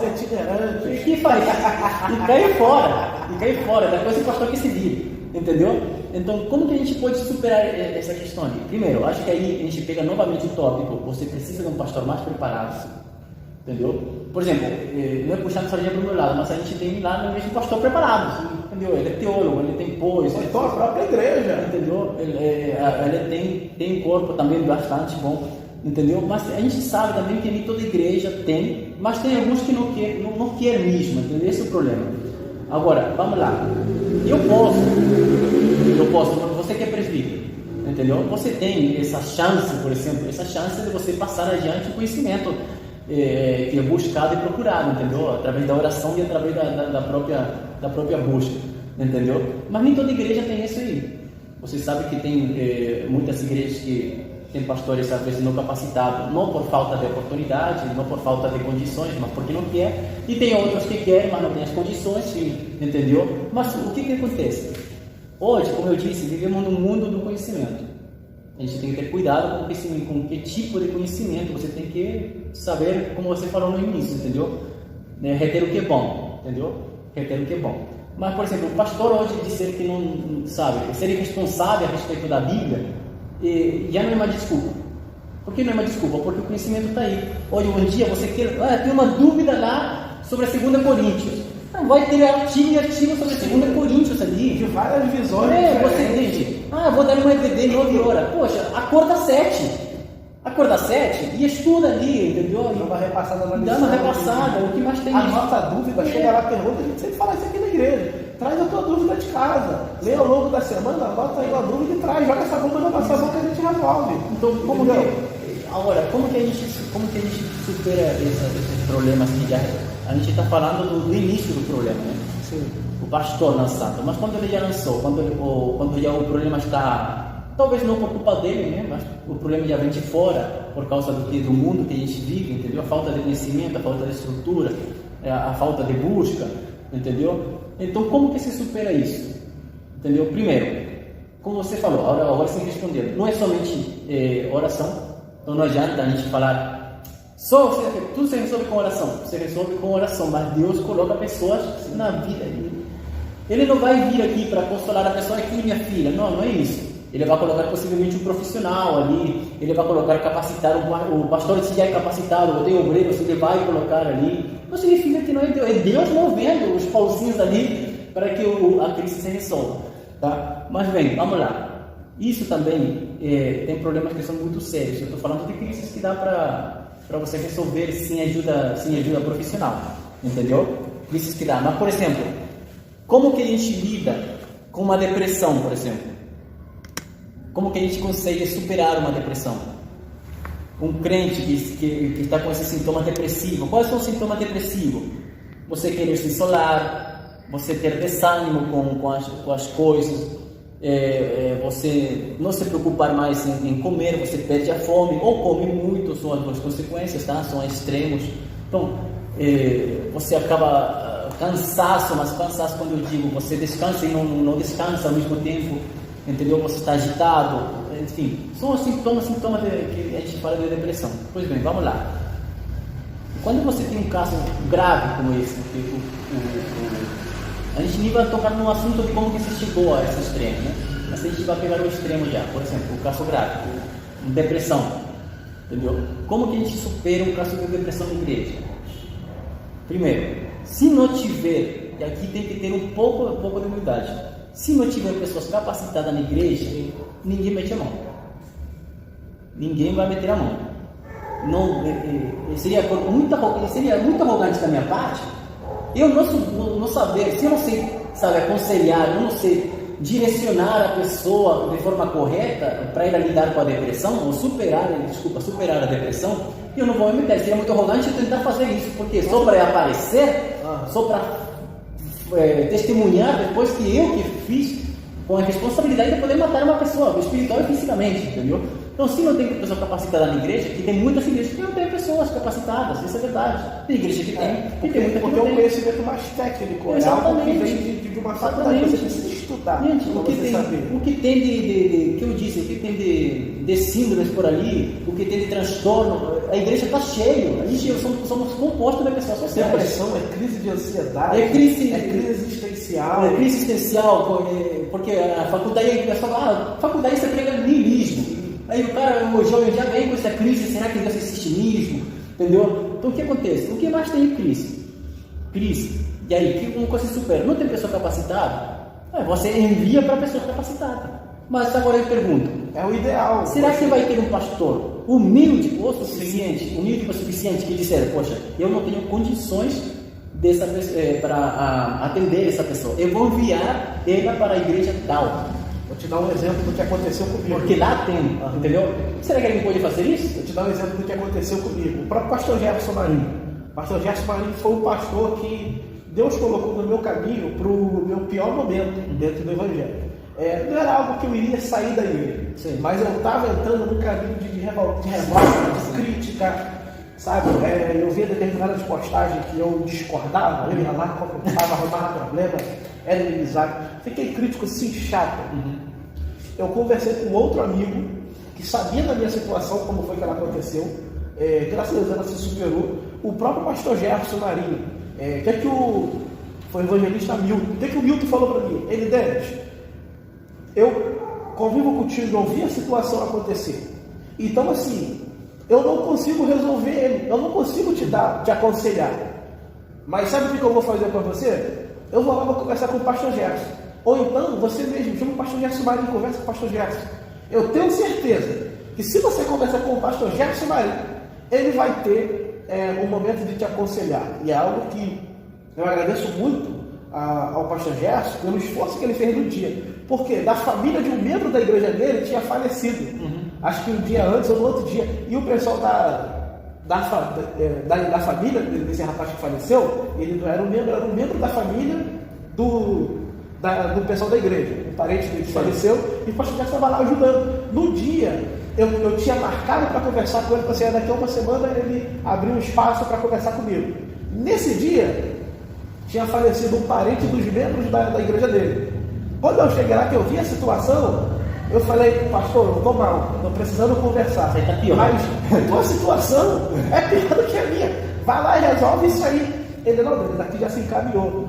E o que eu vou fazer? Eu vou chamar fulano, e fulano vai resolver essa parte para mim, porque já está bem encaminhada, e eu vou conversar contigo. Ou seja, até o que ele estava resolvendo, ele colocou uma pessoa que podia resolver, e comigo, como o Milton que eu busquei ajuda não podia resolver, eu fui buscar ele. Ele abriu, ele resolveu aquele problema que ele estava, colocou alguém para acompanhar, que não era mais ele, e veio resolver o meu problema. Então, é mais ou menos isso, é fazer essa ponte. Isso, mas para isso eu falei, tem que ter humildade para isso. Sim, é você pedir ajuda, isso, você não dá. A gente não está dizendo que você precisa ter uma igreja top, cheia Claro, de profissionais. Não é isso, precisa. isso é uma igreja. A igreja é composta por Deus, Deus sabe que tipo de pessoa vai colocar ali naquela igreja. Tá? Mas eu estou dizendo que uma pessoa tem que ser minimamente humilde. Se você não tem as condições, talvez esse é o caso. Se Deus coloca uma pessoa para mim que eu não tenho condições, ele pode estar trabalhando especificamente em minha humildade. Sim. Entendeu? Tira a soberba dali e procura outra pessoa. É porque é assim que acontece. Não adianta, acho que aqui é uma coisa que tem que ser aprendida. Não adianta eu orar, sabe? Porque as coisas não acontecem por arte de mágica. Se eu peço paciência para Deus, Deus vai colocar uma pessoa muito irritante do meu lado. Porque é assim que vai ter paciência. Assim se desenvolve. Tudo isso é desenvolvido. Teve uma vez que eu fui numa igreja e um irmão falou assim, culto de jovens, né? Aí o garoto pregou e no final, vamos chamar todo mundo para frente, que eu senti de Deus. Tá, tudo bem. Aí chamou e começou, recebe intimidade. Recebe intimidade. Recebe intimidade. Se fosse assim de fácil, poxa, quem dera se fosse assim. Eu colocava a mão na cabeça de todo mundo, saía colocando a mão na cabeça de todo mundo, recebe ali intimidade. Gente, isso é um período árduo de busca, de oração, sabe, de leitura da palavra, da meditação. É assim que se recebe intimidade. Então todas essas coisas no mundo espiritual acontecem de forma demorada. Tá? A gente não pode ser imediatista como é no mundo. As coisas não vão acontecer igual você 10, tá bom? Não vai acontecer assim. No mundo espiritual tudo tem seu tempo, seu cadenciamento, tudo é cadenciado por Deus. Então, humildade está faltando, é o que eu vejo, né? Então essa pessoa que está com aquela crise, ela tem que, no mínimo, se ela está sozinha, ela vai ter que de alguma forma Deus colocar, alguém tem que orar, mas Deus vai colocar uma pessoa para ajudar, para encaminhá-la para algum lugar. Mas se essa pessoa tem família e a família está vendo, você pode gostar muito do teu pastor, pode gostar muito da tua igreja, mas se ali não tem condições, leva para outra pessoa. Fala para o pastor, pastor, eu vou levar fulano de tal para lá porque ela Você não está saindo da igreja. Ele não está saindo. saindo. Não está fazendo nada de errado. Eu estou buscando uma pessoa capacitada. E aí vem o conselho. Se o pastor negar, ficar meio torto, ficar de cara feia, meu irmão. Está faltando humildade dele. Além da faltando humildade dele, aí já está tendo, aí Deus já está colocando uma aviso para você, entendeu? Você sair fora. É mais ou menos o que aconteceu ali no seminário, né? No nosso seminário. Nós temos uns irmãos ali que são de uma igreja bem tradicional, né? E eles estavam fazendo teologia. E ele está com, não sei se ia contar, mas estava com receio de contar para o pastor que estavam fazendo teologia. Ah, tá. Porque ele tem algum, falam que ele mas você não conhecia ele é bem assim. E pelas coisas que me eram faladas, assim, eu percebia que era bem sério, entendeu? Assim, não sei no sentido de que eu falei, eu posso falar aqui porque eu falei para a pessoa, né? Eu falei, talvez isso ali seja um indício, entendeu? Indício de que você talvez pode estar saindo dali. Ele falou, mas estou toda a minha vida ali, né? Mas essa pessoa tem até medo do pastor, né? Eu falei, mas todo ciclo tem seu término, entendeu? Então, possivelmente, como eu posso falar, porque eu falei para ela, possivelmente um ciclo que está terminando ali. Porque você não pode, se Deus está te chamando para você buscar mais conhecimento, não sei, possivelmente não vai ficar preso. É porque, sabe, quando a gente fala dessa questão de conhecimento, eu entendo assim, é Deus que faz a promessa, isso. É Deus que ele vai realizar a promessa. Deus vai dar as oportunidades, vai colocar pessoas no caminho, só que eu e você, nós temos que nos capacitarmos para que quando chegar o tempo dessa promessa acontecer, a gente chega bem. Vou te dar um exemplo. Davi foi ungido a rei, só que nada mudou na vida dele. Ele foi ungido e voltou para o pasto para cuidar de quê? Poucas ovelhas. E o que tinha lá? Tinha leão, tinha urso, tinha com certeza coiote, tinha lobo. Então quando você pega capítulo 17, no versículo 32, ele dá esse testemunho para o rei Saul. E ele vai debochar de Davi, dizendo: pô, você é muito novo. E o gigante lá, Golias, ele é guerreiro desde a mocidade. Ele tem toda uma experiência. Qual era a diferença? Davi tinha Deus. Então, como Davi se preparou inconscientemente para lutar com o gigante, com os problemas que aconteciam ao longo da vida. Quem eram esses problemas? Era o urso, era o leão. Ninguém pode falar que foi uma caça. Não foi. Era Deus se preparando. Aquilo ali é o divisor de águas. E como ele se preparou para o gigante, ele tinha o quê? Consciência de quem era Deus. Ele sabia que Deus é quem livrou ele da mão do urso, quem livrou da mão do leão, e também do gigante não seria diferente, era Deus quem o livraria. Então ele tem ali, pela sua trajetória, a ferramenta ideal para vencer, que não é a física, é a fé, é aquilo que é espiritual. O próprio apóstolo Paulo fala em 2 Coríntios 10, versículo 4, porque as armas da nossa milícia não são carnais, mas elas são poderosas em Deus para destruir fortaleza. Então eu me preparo para viver a promessa. Se eu me preparo para viver a promessa, eu boto qualidade, me estruturo para quando a promessa se cumprir, eu chegar da melhor forma possível no cumprimento. E aí, só para pegar um leque ali, nem toda crise que o crente passa é Satanás. Tá? Nem toda crise que o crente passa. Outra coisa que a gente podia conversar mesmo. Tem coisas que a gente vai ficar um pouco. Isso não dá para explanar muito, porque eu não vou entrar muito profundo para não confundir ninguém. Não, a gente entra no superficial mesmo. Isso, que a gente não pode se aprofundar muito, porque os temas são muito extensos. Mas vamos lá. Aquilo que a gente vai pensar que qualquer crise é Satanás, está oprimindo. De fato, pode ser. Mas a princípio, tudo é soberania de Deus. Sem ser aqui calvinista, mas a princípio tudo você fala aquela frase, não caiu uma folha da árvore, entendeu? Mas quando contar outras coisas, exatamente. É como se tivesse fugido do controle de Deus. Exatamente. Então o que acontece? A gente vê lá no Antigo Testamento, numa parte muito interessante sobre o profeta de Baal, que Deus pergunta, quem vai lá embaixo colocar a mentira na boca desses profetas? Sim. E a Bíblia diz que alguém se apresenta na frente dele: eu vou. Ora, partiu de quem? A pergunta partiu de Deus. Era propósito de Deus. Sim. Entendeu? Só que não foi ele que executou. Ele mandou alguém que executasse. Voluntário aí para resolver o problema. Exatamente. Só que o espírito de mentira, como uma questão, era um pecado, né? E o pai da mentira de Satanás, com certeza não foram os anjos dele. Sim. Então, só para você ter uma noção que o controle está tudo nele. Entendeu? Dele. Então não tem como você fugir a isso. Então, quando tem uma crise, e tudo é Satanás, porque você pode ter pessoas, você tem testemunho de pessoas que saíram da crise, fortaleceram sua fé, outras que foram salvas, pessoas que deram testemunho, outras pessoas foram salvas, sabe? Tem gente, só para ficar claro, tem gente que é salva somente na cama, somente acamado. Sim. Tem gente que é salva somente doente. Deus prometeu uma salvação, mas Ele não prometeu que você viveria até os 90 anos, cheio de saúde, com riqueza, não. Entendeu? Então, porque cada caso é um caso muito particular. O próprio Paulo, ele disse que tem um espinho na carne. Sem o espinho, ele disse que ele não seria salvo, porque ele disse que o espinho foi por causa da arrogância dele. E para manter a humildade. Para manter a humildade.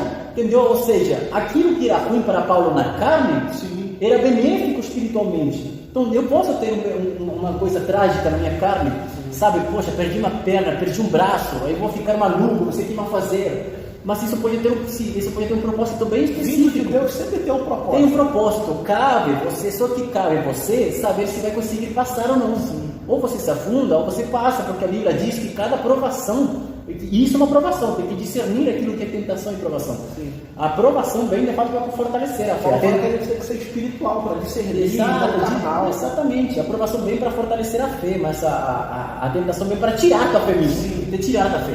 entendeu? Mas nesse sentido, qualquer crise, ele pode ser benéfico para a tua vida, se você souber, tiver as condições, tiver pessoas por perto, ou ver um ambiente espiritual ali para você superar e, sabe, testemunhar a respeito, salvar vidas. E tem no nosso meio, acontece muito esse negócio de, é o inimigo, é o diabo, sabe? A gente dá uma legalidade para ele que ele não tem. Sabe, como o Rodrigo Silva falou uma coisa muito interessante, ele disse, a gente dá mais poder a Satanás do que ele tem. Sim. Entendeu? De fato, a gente dá muito mais poder. Eu sempre ensino em sala de aula que eu digo, ora, Daniel 7 tinha prometido que Cristo se sentaria à direita do Pai, ao lado do Ancião de Dias, e ele teria todo o poder, toda a glória e toda a honra. Ele seria entronizado, rei, sabe? Glorificado, como a gente entende a palavra tecnicamente na teologia. Né? Então, e ele foi glorificado. A gente sabe, Estevão viu ele glorificado.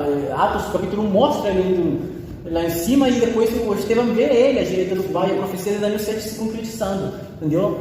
Satanás não é o rei, essa é a questão. Ele é o rei dos desobedientes, como Paulo fala, entendeu? Mas dos filhos da desobediência. Mas ele é quem reina tudo é Cristo. O Lutero dizia que o diabo é o diabo de Deus. É isso aí. No sentido de que ele está sujeito à vontade de Deus. Ele só faz o que Deus permite, só vai aonde Deus deixa. Exemplo de Jó toca no que ele tem, mas não toca no corpo. Ele toca no que tem, mas não toca no corpo. Agora, você tem que entender, como eu falo que Satanás é apenas um cachorro.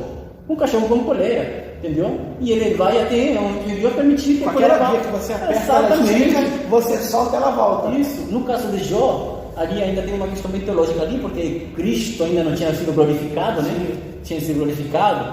Ali a gente pode dizer que Satanás tinha mais poder, mas mesmo assim subjugado, entendeu? E, de fato, como o Lutero falou, estava certo, entendeu? Muita gente conhece esse canal, o diabo de Deus, mas só entendeu o sentido da frase. Não tem como fugir a isso, não tem como fugir. Então, está em crise. Não entra em crise você também. Sim. Sabe, você conhece uma pessoa que está em crise, não se desespera, entendeu? Tenta entender o lado espiritual daquilo, entendeu? Satanás está me oprimindo, vou lá numa oração forte, sei lá, fazer um aceite ungido, vou ter que lavar meus pés com aceite lá de Israel. Vou no irmão da visão, vou no irmão da revelação, que vai me entregar um negócio forte. Isso. Ou vai me colocar a mão, isso aqui eu acho que o capeta...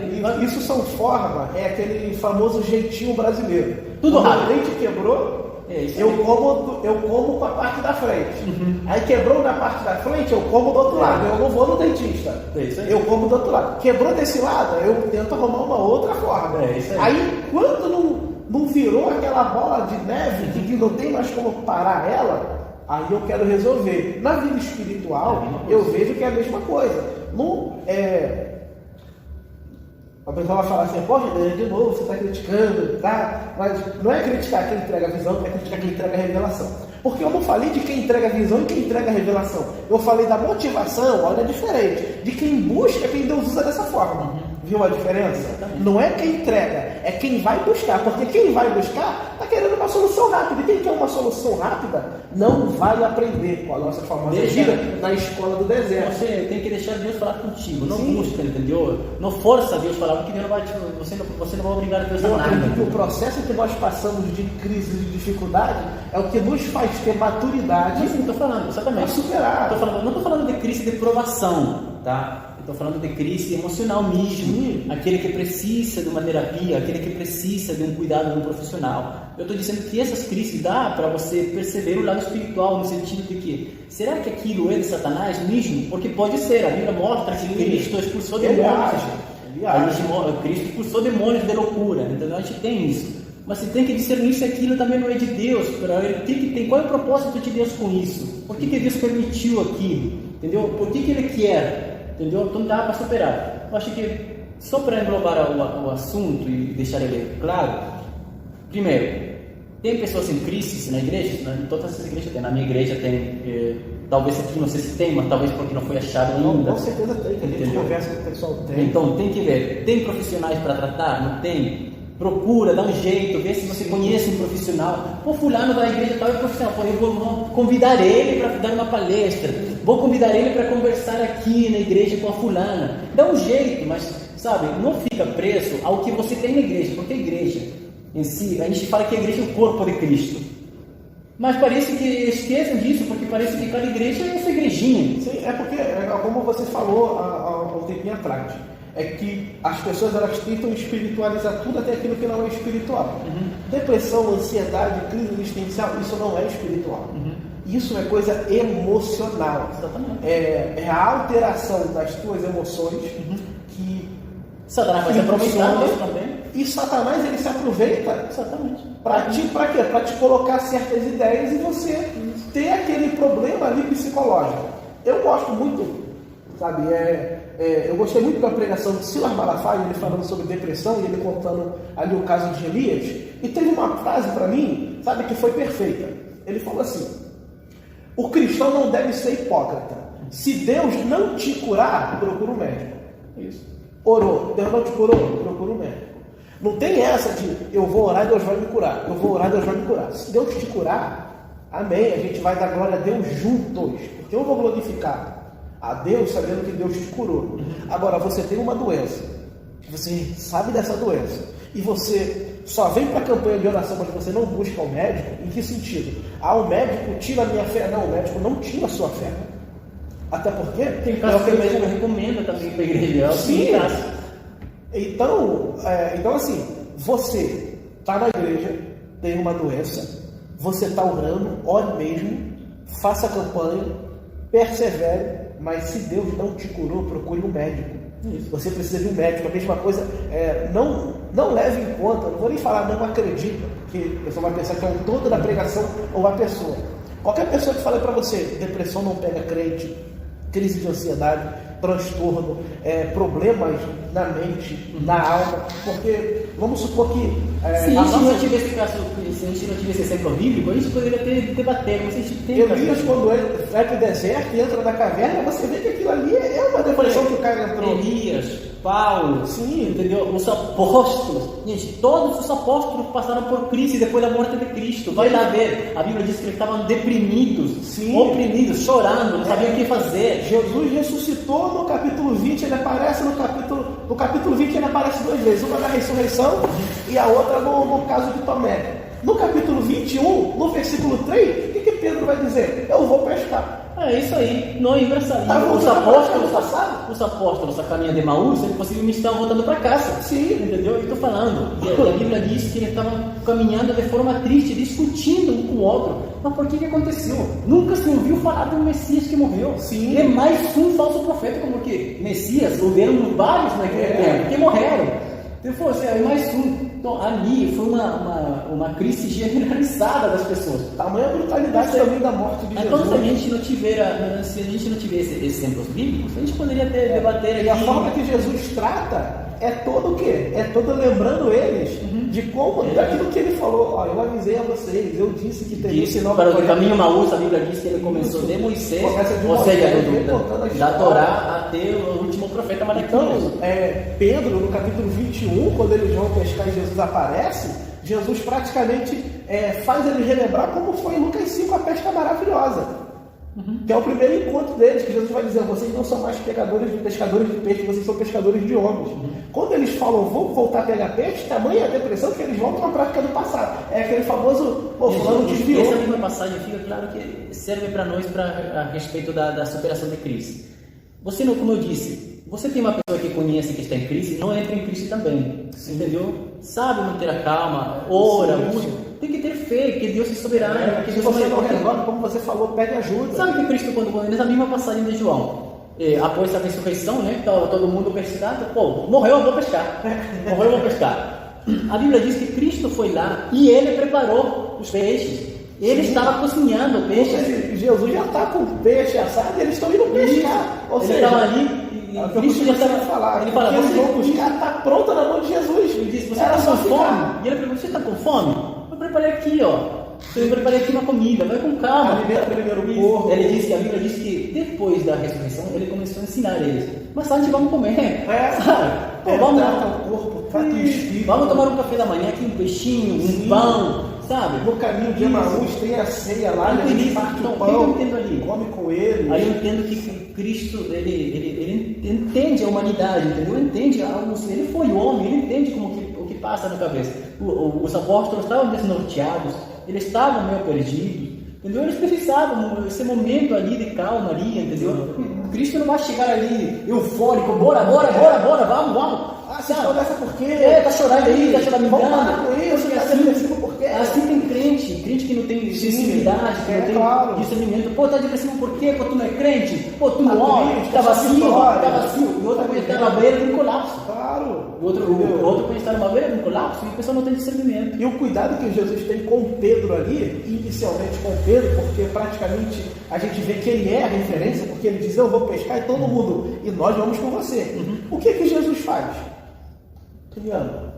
Chama ele, é isso aí. Tá todo mundo ali, mas Jesus vai lá e tu me ama. É isso, comendo. Tu me ama. Sabe, um momento descontraído. E o que vai acontecer? Eu te amo. É isso. Jesus vai lá e não, diz, eu te amo precisa ser um pouquinho mais de convicção. Tu me amas. Ele repete da mesma forma, hein? Até que Jesus, agora sim eu estou convencido de que tu me amas. Quando você se levantar, estiver firme, sabe o que Jesus fala? Edifica também a vida dos teus irmãos. Isso.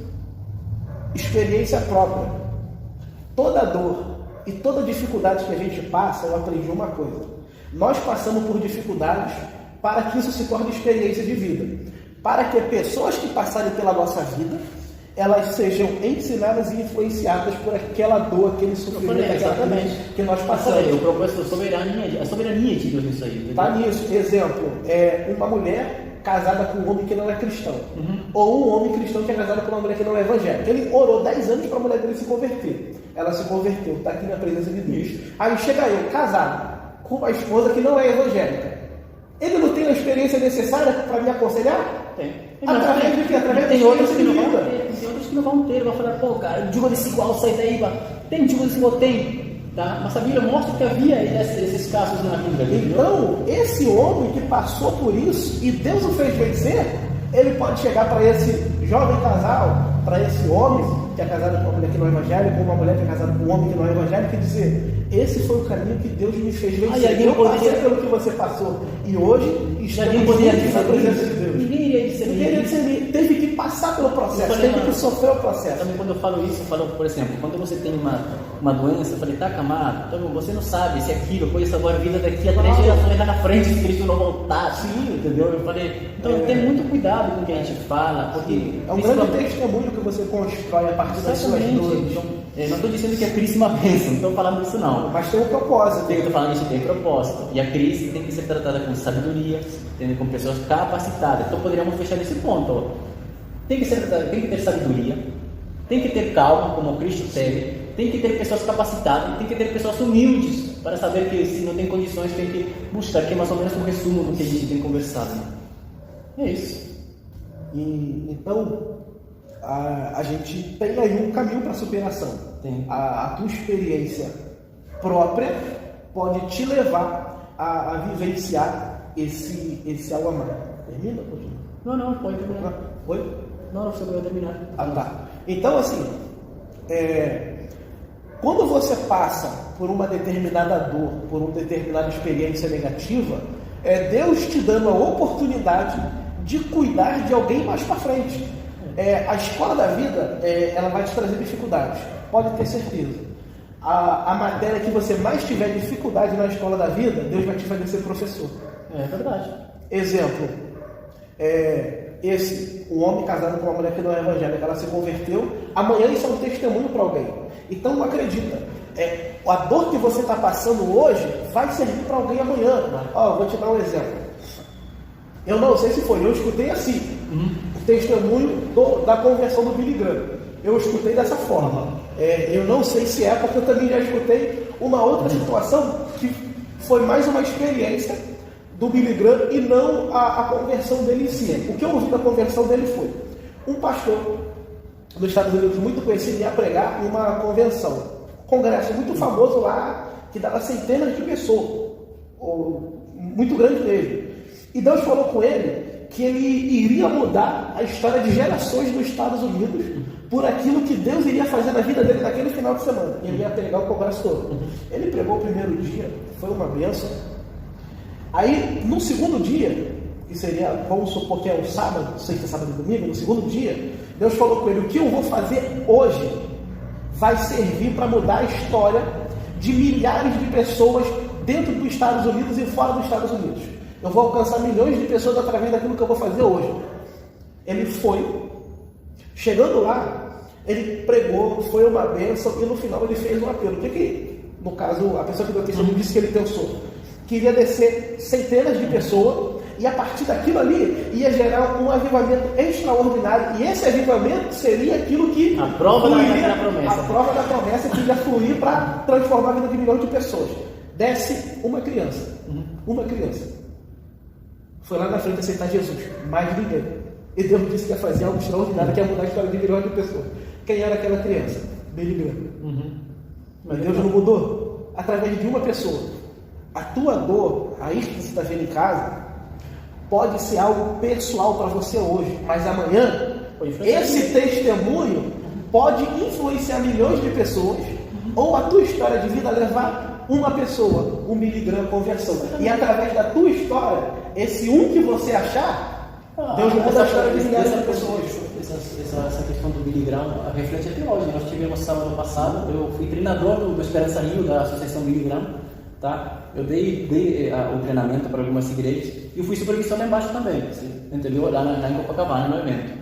E aquela promessa continua se refletindo, agora através do filho. Tem hoje, o filho dele tem um Instituto Billy Graham. Aqui na igreja teve evento ano passado para as crianças, do Instituto Billy Graham. O pessoal enviou, o pessoal foi lá, fez um curso, se capacitou, vieram aqui, o pessoal do Instituto Billy Graham, fizeram curso para as crianças. Eu acredito que, com relação às crianças, foi o melhor momento da nossa igreja. Tinha para lá de 15 crianças participando. Dia de domingo tinha criança abessa aqui na igreja, e até alguns pais que não vinham para ficar na escola dominical, eles vinham trazer os filhos, voltaram para casa. Que a gente sabe que tem pessoas que trabalham de segunda a sábado, às vezes fica complicado vir, só que foi a época que a escola dominical e a igreja mais ficou cheia. Sabe por quê? Porque às vezes os pais não têm onde deixar os filhos, e acaba às vezes vem um e o outro fica em casa. Esse é outro assunto, né? Falta estrutura. Mas falando do Instituto Billy Graham, que hoje refletiu aqui, ó, experiência própria, refletiu aqui na igreja. Meus sobrinhos vieram, outros colegas da minha filha vieram, teve gente de fora da igreja, então foi algo extraordinário. E é o que a gente está falando. Tanto se reflete que até hoje nós escolhemos frutos. Os países escolhem. A Associação Billy Graham agora é o maior movimento evangelístico de todo mundo. Então, os países têm, acho que tem mais 3 países paralelamente ao sábado que estão, entendeu? São países. Não é um país inteiro que pode ser evangelizado, entendeu? E só por causa de uma promessa, entendeu? Uma pessoa, mas que houve um grande extraordinário. Exatamente. Não, foi. Você poderia concluir o que eu falando. Tá. Então, gente, olha só. A gente já está há bastante tempo aqui já, online. A gente quer agradecer aí a vocês, esse foi o nosso bate-papo. Eu acredito que se tiver mais alguma pergunta aí, ao longo da semana aí, pode botar no comentário, a gente vai revendo os comentários, depois a gente vai tentando acrescentar alguma coisa. Não foi possível pegar o comentário e agradecer diretamente o pessoal que está online aí, porque hoje só está nós dois aqui, eu estou tendo que levantar, até fica um pouco estranho, tá aqui sentado, tem que levantar para ir dar uma olhada, depois volta aqui e agradece o pessoal. Então, a gente quer agradecer, pedir aí pessoal se inscrever no canal do YouTube, tem bastante gente já se inscrevendo, e eu fico grato a todos vocês que estão se inscrevendo. Pode vir para podcast. Vamos ter de novo, dia 22, na próxima quarta-feira, Igreja pós-pandemia com o pastor Gerson Marinho, e vai ser um pouco mais cedo, vai ser 4 horas da tarde, e a gente pede que vocês possam estar aí também participando conosco. Então, Jonathan, quiser falar mais alguma coisa, pode finalizar e pode estar repassando de novo. Bom, eu só agradeço a oportunidade. É bom debater assuntos, tá? Assuntos que como eu disse, são atuais. Crises hoje é um assunto atual, tá? Dentro e fora da igreja, Então, foi um bate-papo bom. A gente não pode se aprofundar muito, tá? Porque não é uma sala de aula, não é uma sala de aula de assunto, não é uma sala de aula, entendeu? Não tem como você se aprofundar no assunto. E eu só queria repassar a informação, quem quiser as informações do contato, depois do curso, do básico, do bacharel, acredito que vai ficar ali depois fixado em algum local. Então é só entrar em contato. Temos o curso básico, tá? Ele é barato, ele é R$60 o curso básico. O bacharel livre, ele possui convalidação. Tem umas questões que não dá para colocar no selo da graduação, enquanto a portaria do MEC não abrir, mas ela vai abrir, eu acredito que sim. Mas nós temos já a convalidação pelo Instituto Cristão de Pesquisa, que é uma parceria que nós temos, tá? Então, quem quiser, temos o bacharel em teologia, temos a convalidação com o Instituto Cristão de Pesquisa e temos o curso básico. Quem quiser a grade curricular, eu envio pelo Zap, é só entrar em contato. Então, agradeço o convite ao Denis por terem me chamado para discutir um tema tão relevante. E agradeço a todo mundo que assistiu também. E a gente vai estar fazendo outros aí. Por último, entrou a Ranieri, o Adriano. Deus possa estar abençoando aí vocês, todos vocês que estiveram conosco. E hoje a gente vai ficando por aqui. Já tem 2 horas já. Tem 2 horas já de conversa. Então, sim, obrigado a vocês que participaram. Que Deus possa estar abençoando vocês. Até a semana que vem na nossa próxima transmissão. Boa noite a todos. Fiquem com Deus.